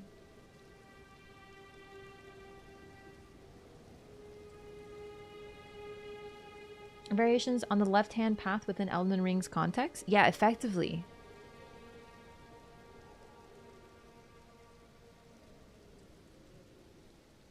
It doesn't, I think. Wait, sorry, what doesn't? He contradicts himself? Yeah. In fact, we talked about Lautrec from Dark Souls 1 and the Fina armor, and this to me, my first thought when I saw this guy was Lautrec. He's a low voice, morally a little ambiguous, but to be fair, I went to the Urnia so quickly that I missed this spawn, so this was not something I encountered in the first playthrough. It doesn't really make too much of a difference. You get just a few lines of dialogue, but he will always be in the Roundtable Hold if you go. So if you transport to the Roundtable Hold, if you leave Limgrave, boom, he's gone. So you have to find him in Limgrave before you leave. But he kills a guilty person. That's what the hood is for. It's the hood of the guilty. He kills some sort of exiled sinner. Likely another tarnished. And then his whole thing is, oh, sorry, I can't bury you, but at least you're not those who live in death. Like, okay. What exactly triggers him to move from here? Leaving Limgrave. I believe literally just stepping outside the bounds. It could be resting at a grace, but I think either way, leaving Limgrave. So if you took the trap chest to Caelid, I'm pretty sure this spawn is screwed, which is something I did pretty early. But the thing about this spawn is it isn't really that important. Do you know what I mean? Like, it's in the end, it's just like he gives you a little bit extra, but the information he gives you is the same as when he shows up in the thing. Do the undead belong in the order? I can't decide. Are they like sentient? To be fair, they are an aberration, but it's not their fault. It's I don't know that they belong so much as it's what has happened to them is not their fault, and to treat them as sinners. It reminds me of, okay, there is a concept in a lot of different like religions and world philosophies, but I'm going to focus on Christianity because I know this one. But there was an old concept I still think has some place in some areas, but the idea of being reprobate. And what reprobate effectively meant is if bad things, I'm going to put it really simply. I learned about this in class way back when we were studying Shakespeare, but I just remember that the professor told us about this concept that if bad things happen to you, it was your fault. It was like, oh, you were born poor, or you were born sick or lame, or well, that's clearly because in a past life you were like a sinner. So this is your punishment because you were bad. So there was a sense of punishing morally those who were like poor, suffering, because they were reprobate. It was clearly you did something wrong because God is punishing you for, things that you've done before. And that's why you deserve to have this suffering. And this is going to like make you sort of, what's the term? Like make amends in a way, not the right term, but therefore you could later be better. Karma, similar to the concept of karma. Yeah. Also, I believe there's a similar concept in Shintoism, but I'm not as familiar with Japanese religion. But the idea is that, though that one's a little different, if you are close to corrupt things, it can corrupt you. So, for example, like death, disease are considered gross. So people who work with death can become corrupted by no fault of their own because they're close to gross corrupting forces. And therefore, it's almost like their fault. And you don't want to go near those people because their corruption can spread to you. Generally, what I'm saying is all over the place, there are these ways to sort of morally condemn those who are suffering and say it's their fault because they didn't live righteously. Society's way of dealing with suffering that society can't fix. Yes, pretty much. So what I'm saying is D and his whole order basically exemplifies this concept.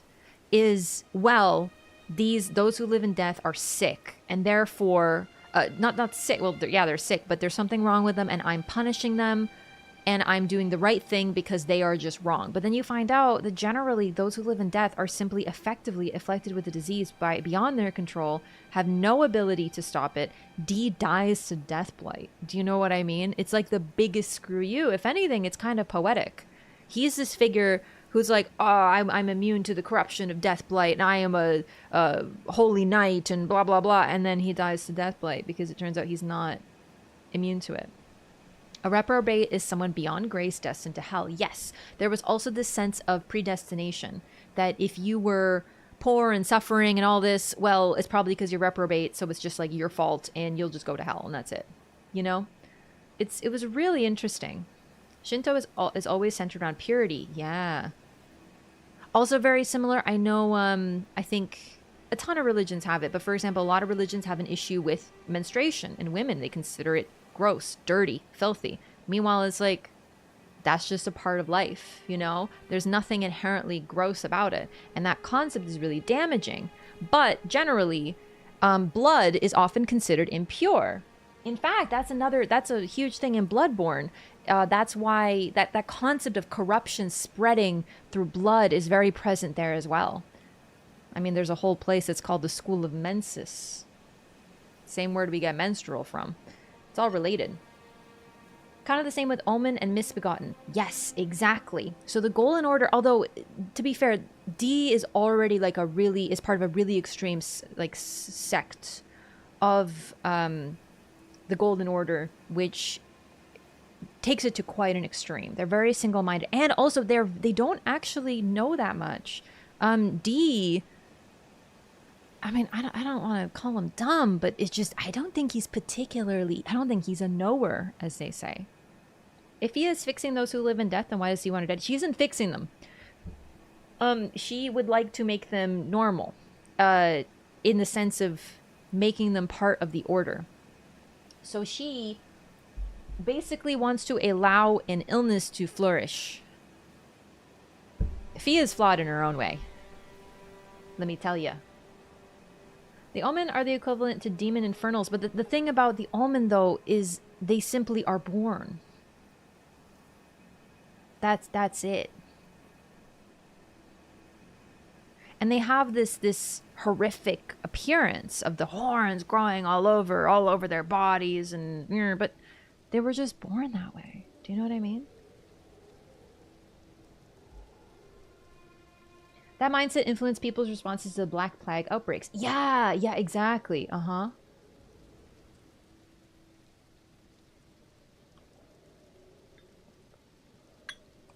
Maybe D keeps all his smarts in the other body. Yeah, the one who calls Fia a whore. Mm-hmm. Yeah, very smart figure. I killed him for that, so maybe it wasn't very smart.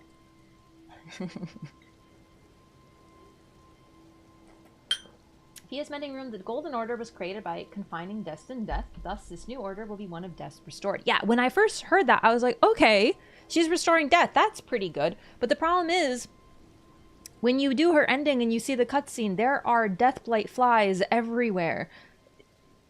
Something either went wrong, or what she wanted was not exactly what I would consider a good ending.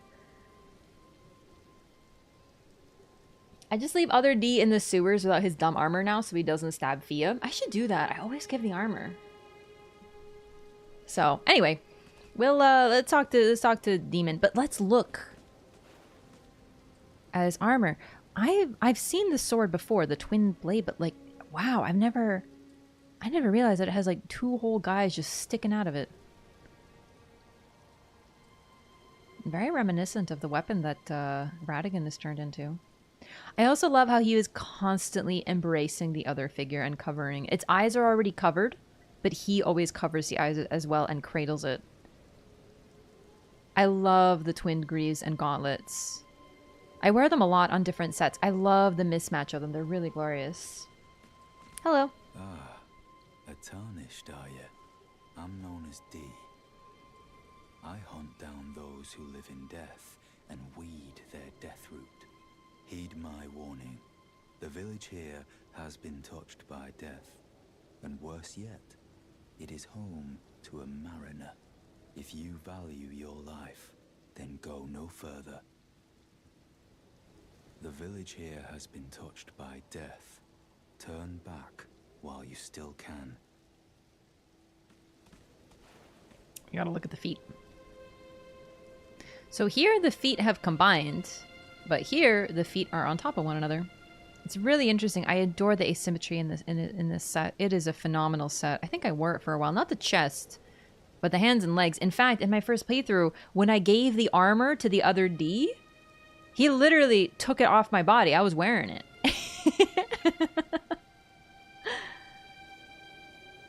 D is bad boy? I agree.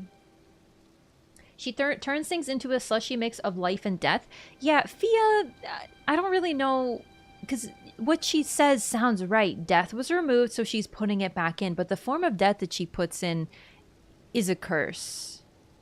What is this red skirt you're wearing? This is the Rotten Duelist Greaves and the Rotten Gravekeeper Cloak, which I believe are equivalent, despite having different names.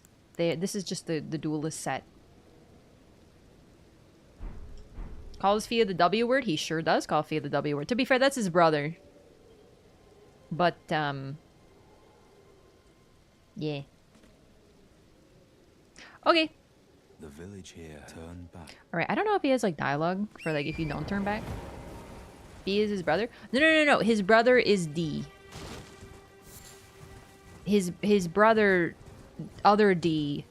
Okay, they call themselves D because they share they share a soul, but they're two bodies. One is Devon, as the one in the basement, and that's Darian. So that's Darian. Devon, if you do his little mini quest, will kill Fia, call her some names, and then, as is the canon ending, always gets killed by me for being a dingus. Those who live in misogyny. Hey, Mariner. You know what? Purpley water. Very interesting. So this is obviously like death stuff, but when I look at this, I'm very much reminded of like Trina and her magic.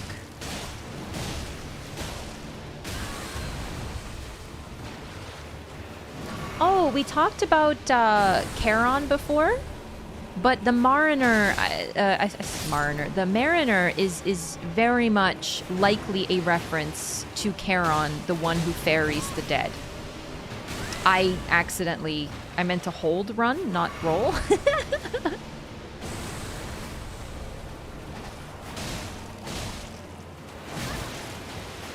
So he ferries the dead, and his weapon that he paddles the boat with is also a horn? Man, this is a tough fight, actually. Like, at this point, with a +0 weapon, as a very squishy little half-naked lady. Excuse the heck out of me.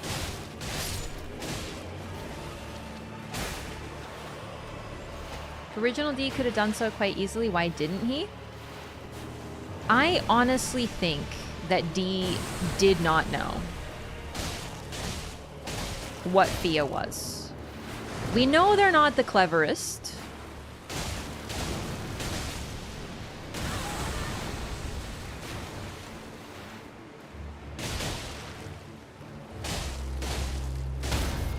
Oh my god. Can I stab you in something? No, it's just a stagger. That's very neato. No violence allowed in the round table? Yeah, but those who want to find a way around it. Like Fia, for example. She does indeed find a way around it. As does, well, you know, Ensha. But the point is, D, I think if he knew, would try. Deathroot. Yay! Night cavalry magic when they resummon their horses. Oh, hello. I forgot he moves over here. He's just standing there like a freaking weirdo. Hello. Another fool who won't listen to reason, eh? But with a prowess for weeding Deathroot. I love gardening, for real. How would you like to earn the strength of beasts? If you're inclined to hunt more of those who live in death and weed their Deathroot, then I'll introduce you to Garank, the beast clergyman. I have a matter of my own to attend to, and the beast himself wishes for someone to take my place. What say you? I'm gonna refuse to see what he says. Well, alright then. No sense in forcing you. Alright, everyone's pretty chill. Is the only reason D's brother knows to go after Fia is because she kills D. Okay, so Roger tells us that D had a brother who, I forget the exact wording, but came face to face with the god of death or something near the aqueduct facing tunnels, I believe is the note that he leaves you.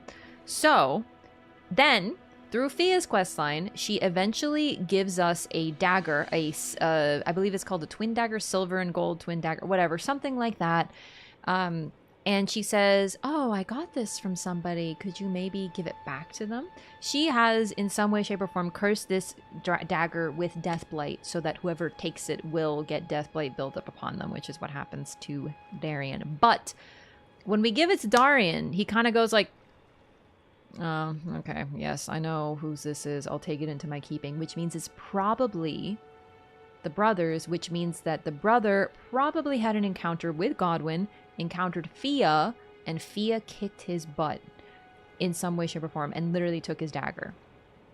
That's partially why we find him in this sort of weird state, slumbering, I believe is the term that Roger uses, without being able to say anything, kind of freaking out, and naked. I think that might have something to do with Fia. So I think the cycle goes, brother encountered Godwyn. Brother lost to Fia, effectively. Fia took something from him, cursed it, gave it to us to give to Dee, who then mysteriously drops dead of death blight. And then Fia takes the golden mark of the centipede, which this Dee had encountered. So yeah, that's the timeline. I think that the other Dee encounters that one first. Yeah. Also, just as a nice little point out thing, this right here is a giant death root. You can actually see the eyes. Do you see right there, sort of straight above Dee's head, right there, an eye?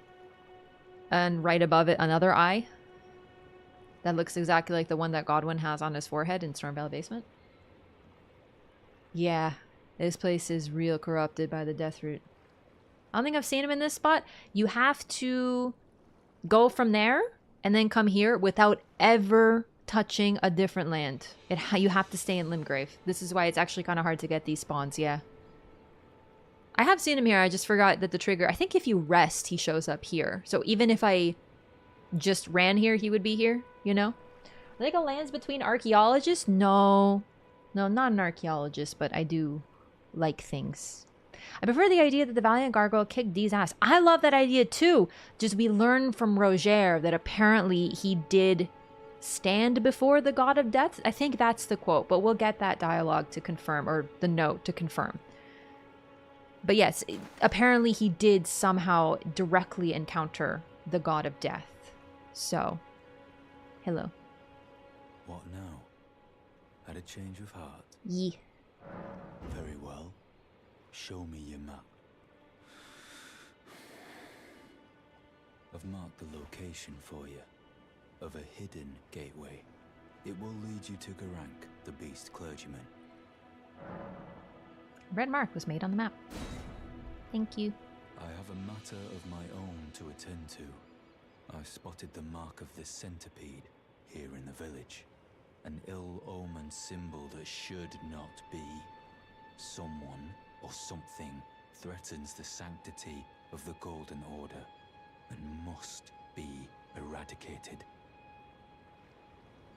What is it? Still milling about? The map indicates where the gateway is hidden. It will lead you to Garank, the beast clergyman. What happens if you go to the waypoint without getting the mark from him? You can do all that, because the gateway still works, I believe. You can just go anytime. He's just supposed to introduce you to that concept of, it's a little hidden, but once you know it's there, you can find it easy. I'm pretty sure Garank will take whatever from you if you talk to him at any given point in time. You don't need the introduction. This is just meant to be a way to get there and find that out. However, this is one thing I forgot. He finds the mark of the centipede here in the village, which is likely why Summonwater is so corrupted, is because this is where he found the mark. Why did he find the mark here? I don't know, but he found it. And that's part of why Fia wants to kill him. That's actually why Fia targets him, is because she's trying to get the mark. So the centipede, she gets one when she kills him, returns to Godwyn, waits there, and then gives us the quest and asks us to give her the second, which is what we get from Ronnie. So this is actually where he found it. What is it? The map indicates where it will lead you to go. Okay, bye. Gravekeeper said you haven't let Limgrave yet? Yeah, so I had someone drop it for me so I could, just for fashion. It doesn't affect the playthrough other than looking cute, to be honest. So I figured it was fine. I just want to talk about one other thing too with this set. Of course, snakes, but not just snakes, 2 snakes. I really wonder if we look at every single item that we have been introduced to, how often we're going to find a double-headed snake or 2 snakes in imagery and realize that Mesmer's been in front of us all along, you know? Okay, thanks, Steve. Bye-bye. So that's one quest done. One of the important quests. We're going to actually talk to Yura before I forget as well, because I have not gone over to Mr. Yura yet. He's probably, we might have missed a little bit of his dialogue, because I have already got him as a summon for Nereus. And then I've also already visited the Dragon Communion place. But either way, he has a few different things to say to us. Depraved perfumers also have 200 snakes on their clothes. I believe so. Yeah, they're like coiling. It's all over Volcano Manor. There's a lot. Yeah. Oh, he's not here. That's okay. I know where he is. I just, yeah. He's one guy I forgot about a little bit.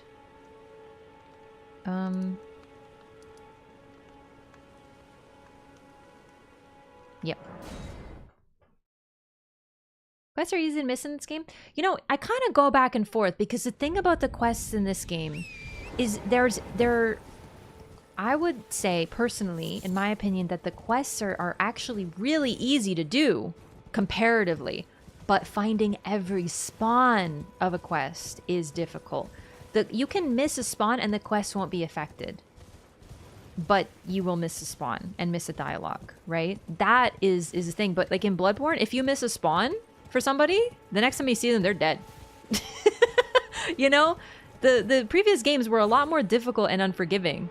A lot of the time, you miss a conversation. Oh well, they're dead now. Goodbye. Hey, Yura. This guy. So if you're watching the first playthrough, I have not seen him for like 60 hours. Eventually, while playing on my second character for fun off stream, I literally played not to discover. Like I just was like, I'm just gonna play and not do anything new. I discovered new stuff. You've already seen that if you're up to date. I've been like, hey, I discovered this while playing off stream. I found him here. 150 hours into my playthrough or so, I went and I talked to him and he was still here. And I was able to fully do his quest without a problem. Curved sword snake blade that restores health on killing something. I believe it's the curved greatsword, which we find in the tunnel that leads to Altus Plateau. If I'm thinking of the right one. But yeah, that's exactly what I'm talking about. Other ones are clearly pointing to Muling and Mikola, and the smoldering are just fire. It seems to point to Mesmer and suggest those three are siblings. Definitely they're siblings. At least half. But yeah. Maybe the centipede mark was in the village because the associated place on the other side in the Shadowlands is super deathed up. So the thing about that, I don't have all the stuff on the map, but I believe it'll be right here. This is where people think the DLC is going to be on the map. So I don't know. I don't know how much because the Land of Shadow could be one of those, like, it's overlaid on top of our world, but is a shadow, or it could be like an inverse. I actually think there's a lot of evidence of inverse happening. Like the Land of Shadow is like upside down or something. I don't know. I've been getting frenzied watching that freaking trailer. Serpent God's curved sword. Yeah, there's also the Serpent Bone Blade, the coiled shield. Never worn the set for a playthrough. Is the effect the same as Shibuya Woe? The helmet. The helmet has that effect, not the body. I think. Actually, wait, no, I think the body does too. You're right. Yeah, the wearer becomes a slightly easier target for foes. I totally forgot. Yeah, the set has a oops. The set is a passive. It makes them angry. Yeah. I don't notice the difference. I'm gonna be real. How many times have you watched it? A lot. An inverse world would be cool. Yeah, I'm not sure, but like the fact that we see that individual who seems to be depicted on the inverted tower item, I think they're experimenting with inversion, and that's why that character that we see sitting in the chair, who I believe is a woman, but others in chat are like maybe a man. That individual sitting in the chair is in the inverse world because she figured out how to invert herself or something and invert her perspective, and like there's so many things related to this. 1 second, my cat's crying.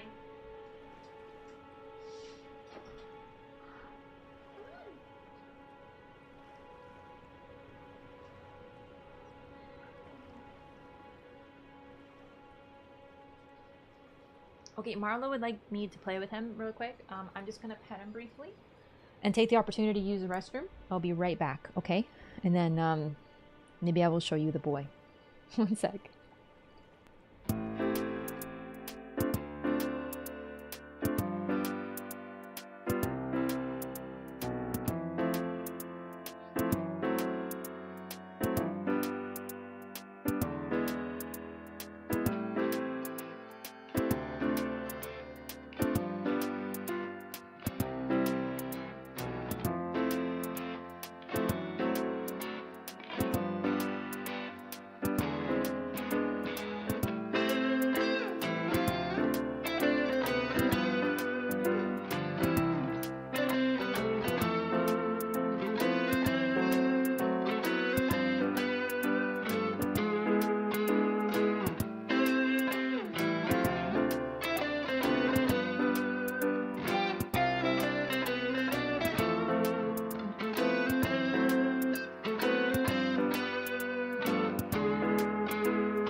Hello. The cat fled. He ran away. He will return. Like Palpatine. Somehow he shall return. How old is Feline Boy? He's about 8. Read the interview about the DLC of Miyazaki. Yeah. So I didn't read the full Japanese one, the translation, I should say. I read like basically I've gotten the cliff notes, but I read one of them.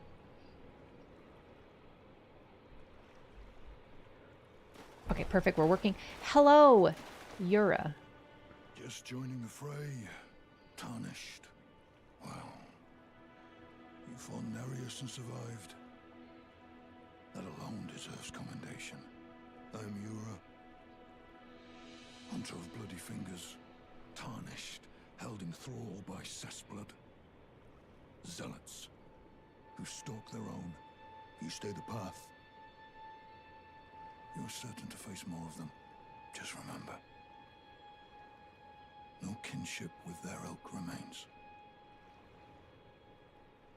Their madness precludes it. Don't let your emotions stay your blade. Sounds like someone who's reminding himself, doesn't it?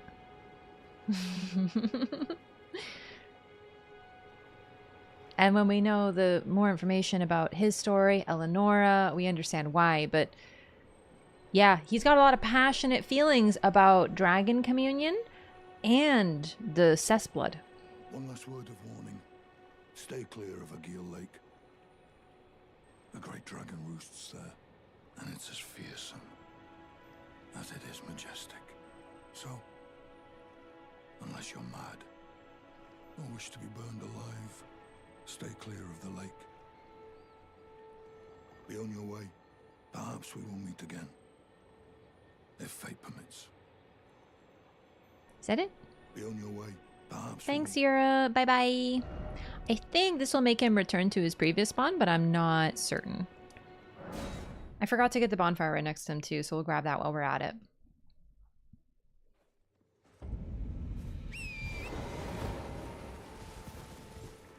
Oh, man, I love this sky. I think this might be one of my favorite skies. I love Limgrave, dude. Yo, 1 Milana Lay. Thank you so much for the Prime. Welcome in. Appreciate the support. You get 1 per month, and thank you so much for using it on me this month. I really appreciate the support. Enjoy your butterfly and emotes. Hi, Yura. I give you fair warning to stay clear of Agil Lake and known dragon roost. Don't be a fool. Turn back before it's too late. Don't be a fool. All right, that's it. We're not going to be able to take out Agil right now, but I might do some rune-based trickery in order to be able to do that, because we have to fight Margit anyway. Seen the theory that Eleonora might have been trying to kill Mohg. I mean, she does drop the tear, and you have to wonder where she got it. She, in my opinion, is not thrall to either the Dragon Communion or Mohg, because if she were thrall to Mohg, she would not have a tear capable of basically destroying his single power, his main power, Nihil, like countering Nihil.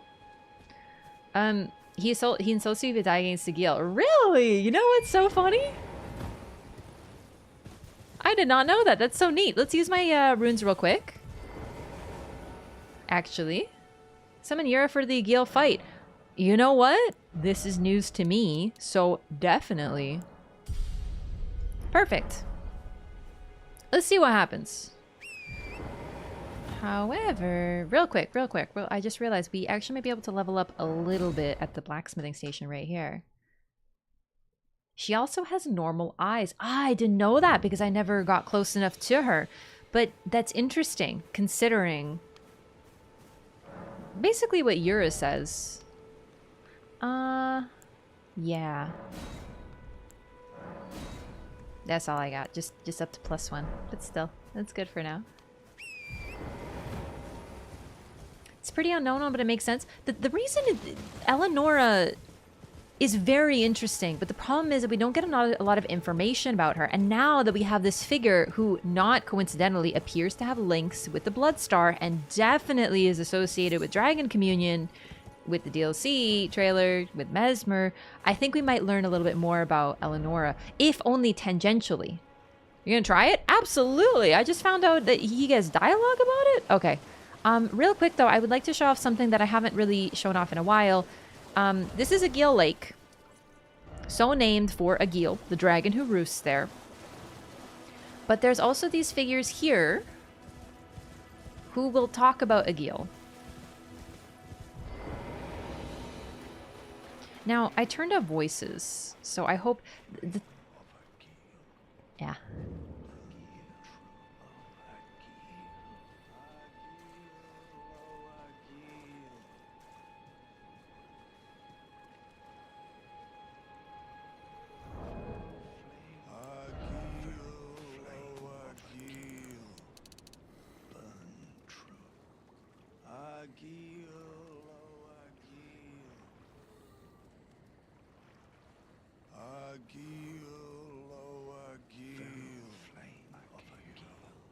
I can't parse every word.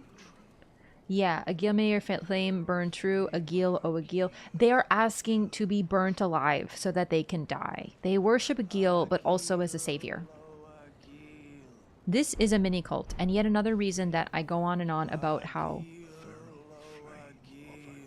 Is that Feral Flame of Agheel? Yeah.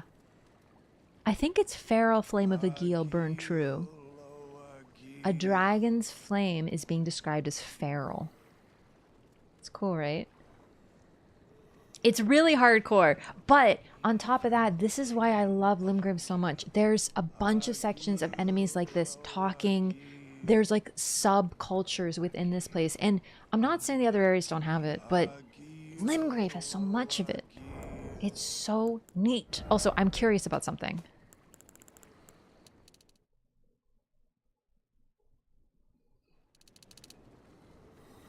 Okay, so this is a thing that happens a lot with FromSoft games, and I want to talk about it real quick. If you lower sound effects to nothing, you don't hear them anymore. A lot of voices in the background of these games, like this sort of stuff, random whispering in the background, count as sound effects. Same thing happened in Bloodborne. There's a few areas that have like weird whispering, and if you listen closely, you can get words out of it. But the problem is that it counts as a sound effect, meaning you can't isolate it from the other sound effects in the background. Yeah, this place is called the Dragon Burnt Ruins. Exactly. The reason that they worship here is because Agheel has come here before, and they ask him to come again. Are feral devolved in comparison to ancient dragons, aren't they? Yeah, most definitely. Are you getting the DLC Collector's Edition? I would really like to get the Collector's Edition, but last I checked it was sold out. But I'm probably just gonna try to get it a little later. I really would like it. I freaking love Mesmer. Oh my god, I love him. Anyway, I just want to talk about that. It's really neat. And then when Agheel spawns, he lands on a bunch of similar noble figures. Right here. They are calling a pyre. They're calling Agheel with the pyre and waiting around it. They have burnt bodies on there. Hang on. Are those bodies missing limbs? Because I think they sure are. I have to be careful not to get too close. Interesting. A little Bloodborne, isn't it?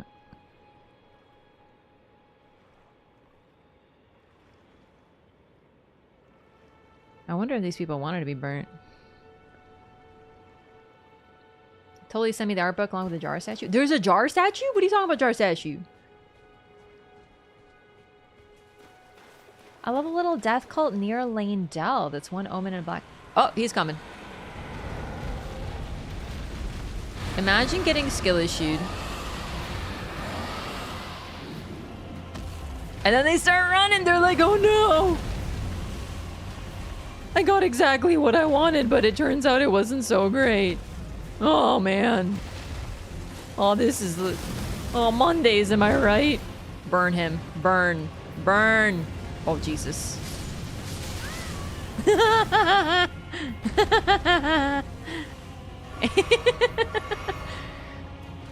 I love when they actually see the dragon, they freak the heck out.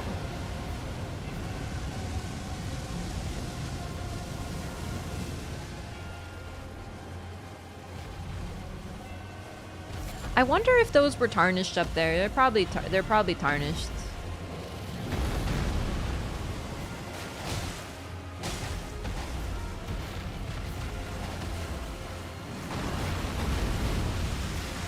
Wait, the dragon's actually gonna come? I didn't want this. But you joined our death cult. Well, I didn't know I'd actually have to die. We're not gonna kill the dragon. We're gonna die the dragon and get Yura to help us. But I just want to see how much damage I do.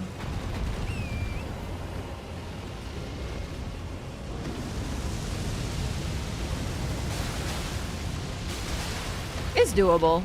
With Yura's help. Whoopsie doodle. Other dragons also have those bird legs. Yup, the legs are the same. It's interesting because they do be having the bird legs, but the death birds appear to have different legs, so we'll have to take a closer look next time we see one. Alright, that's enough. Kill me.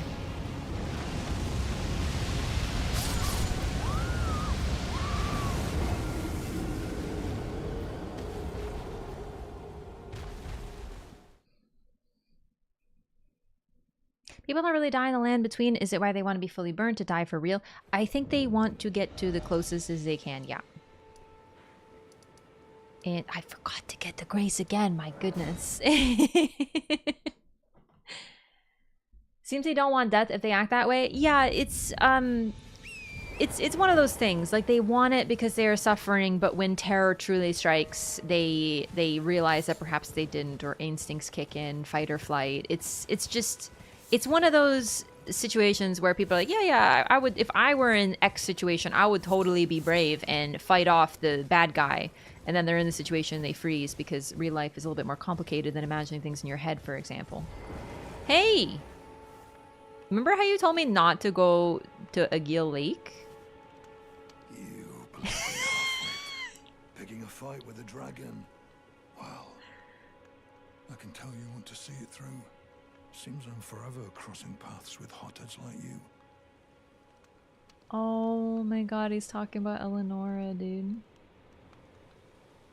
I can tell you want to see it through. Fools will be fools. Fight all the dragons you like. I can tell you want to... Fools will be fools. Cute. Very cute.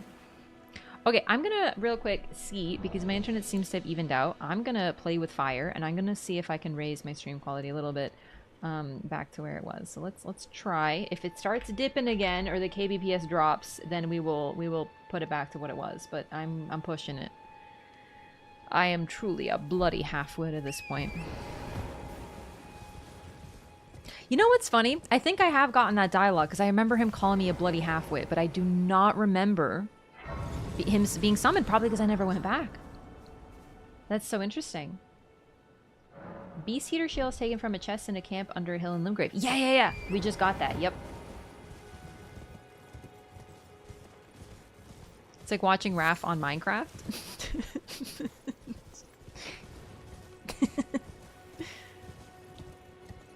Alright, boy, where that sign at? And then we'll go fight Margit. And then Roderika's questline is the main one. Once we do Roderika's quest, that's most of the... I think that's everybody important in Limgrave. Those D and Roderika are the reason I can't go into another zone or go to the Roundtable Hold yet. His dialogue if he died of the Ravenmount assassin, the Hunst? Where... So he has a sign or something? Does anyone know where? I'm not here. Stealth 100. Stealth 100. Stealth 100. Stealth 100, I said.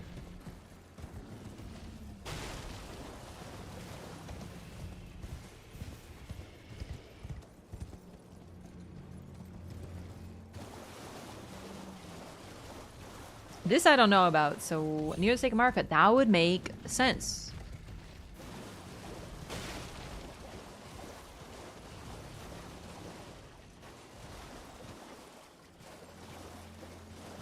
Yura, maybe I need a rest? After talking, no, I did rest after talking to him.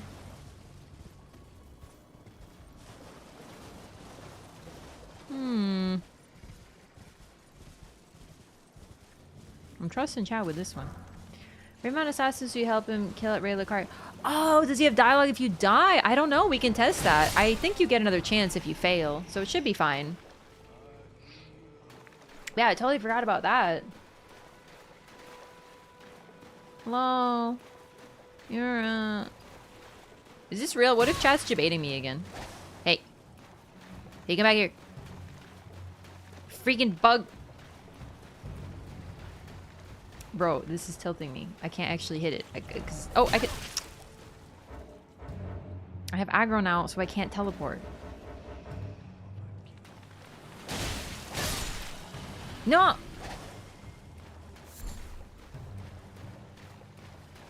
I'm getting actually psychologically tormented by a freaking insect. Get out of here. And when you look at it, it flies away.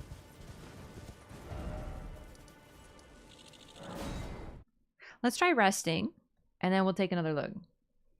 I hate those things. I know they're actually way too fast.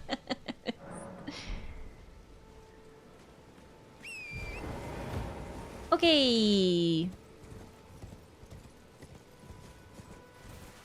Hello. I can tell you when fools Okay.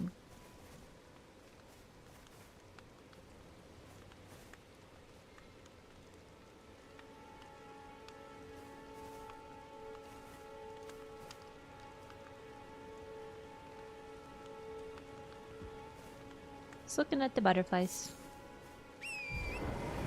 They're clearly a FromSoft troll. It brings me back to my first playthrough of Dark Souls 1. Those creepy, awful insects in Blaidd Town, and on the way down to Blaidd Town, I swear their hitboxes were so broken that if you were using, like I was using the Black Knight Halberd, I could not hit them. I could not hit them. It was practically comical. My weapon would just go right past them or right through them, and I'm just swinging my huge weapon. It's supposed to be near the Stake of Marika. Okay. I mean, I believe you. It's just I'm not seeing it. Wait, is that it? Or is that just a glowy? That's just a glowy. Baited. Alexander Desfield, thank you so much for becoming a YouTube member. I really appreciate the support. Welcome. Enjoy your emotes. YouTube chat. I'm gonna teach you. I'm about to streamer explain something to you. Okay. It's very important. Emotes are awesome. You only have 4 over there. And honestly, I'm probably gonna redesign them because those are 2 hair colors behind at this point. But still. Talking about a cave, and I thought it wasn't where you said you were right. Sorry. Sorry, I couldn't read that right. Can you just say that part, like the I was right part again? No, I'm kidding. Hang on, just sorry. I need a new prescription. Can you type that again? Maybe with like bigger caps or something like that. I don't think the sign is here. Are we sure this like whoa? How did I do that? Hang on. Un momento, por favor. How did I freaking whoa? What's the lore on that?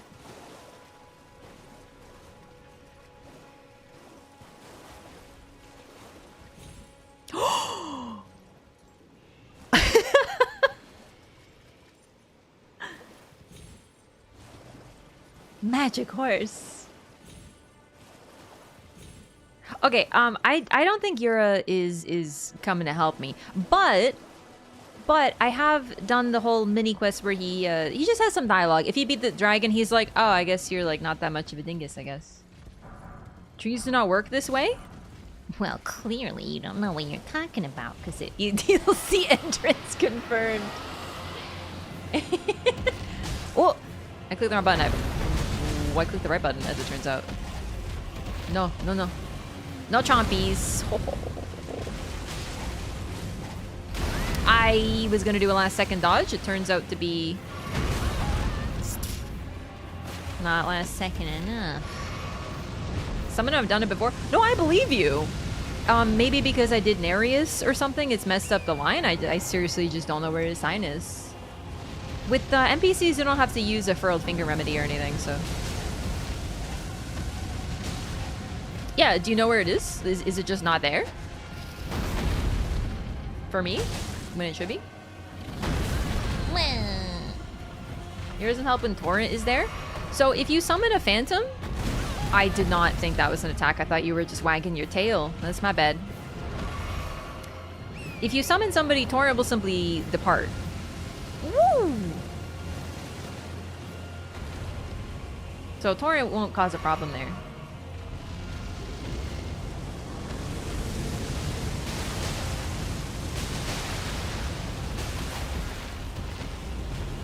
I am not great at fighting dragons, if you can tell. The main issue is that they hit real hard and they do this awful AoE. And I have like a 50-50 shot of dodging it or not. In my personal experience, based on my own personal statistics. What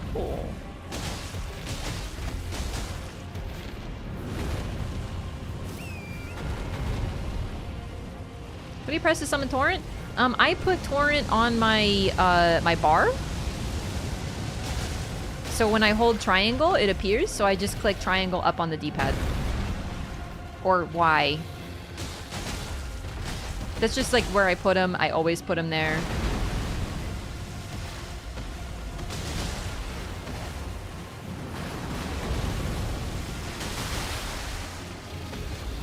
Like, we could probably do this if I just, you know, cleaned it up a little and didn't get hit by every attack in the first few minutes of the fight.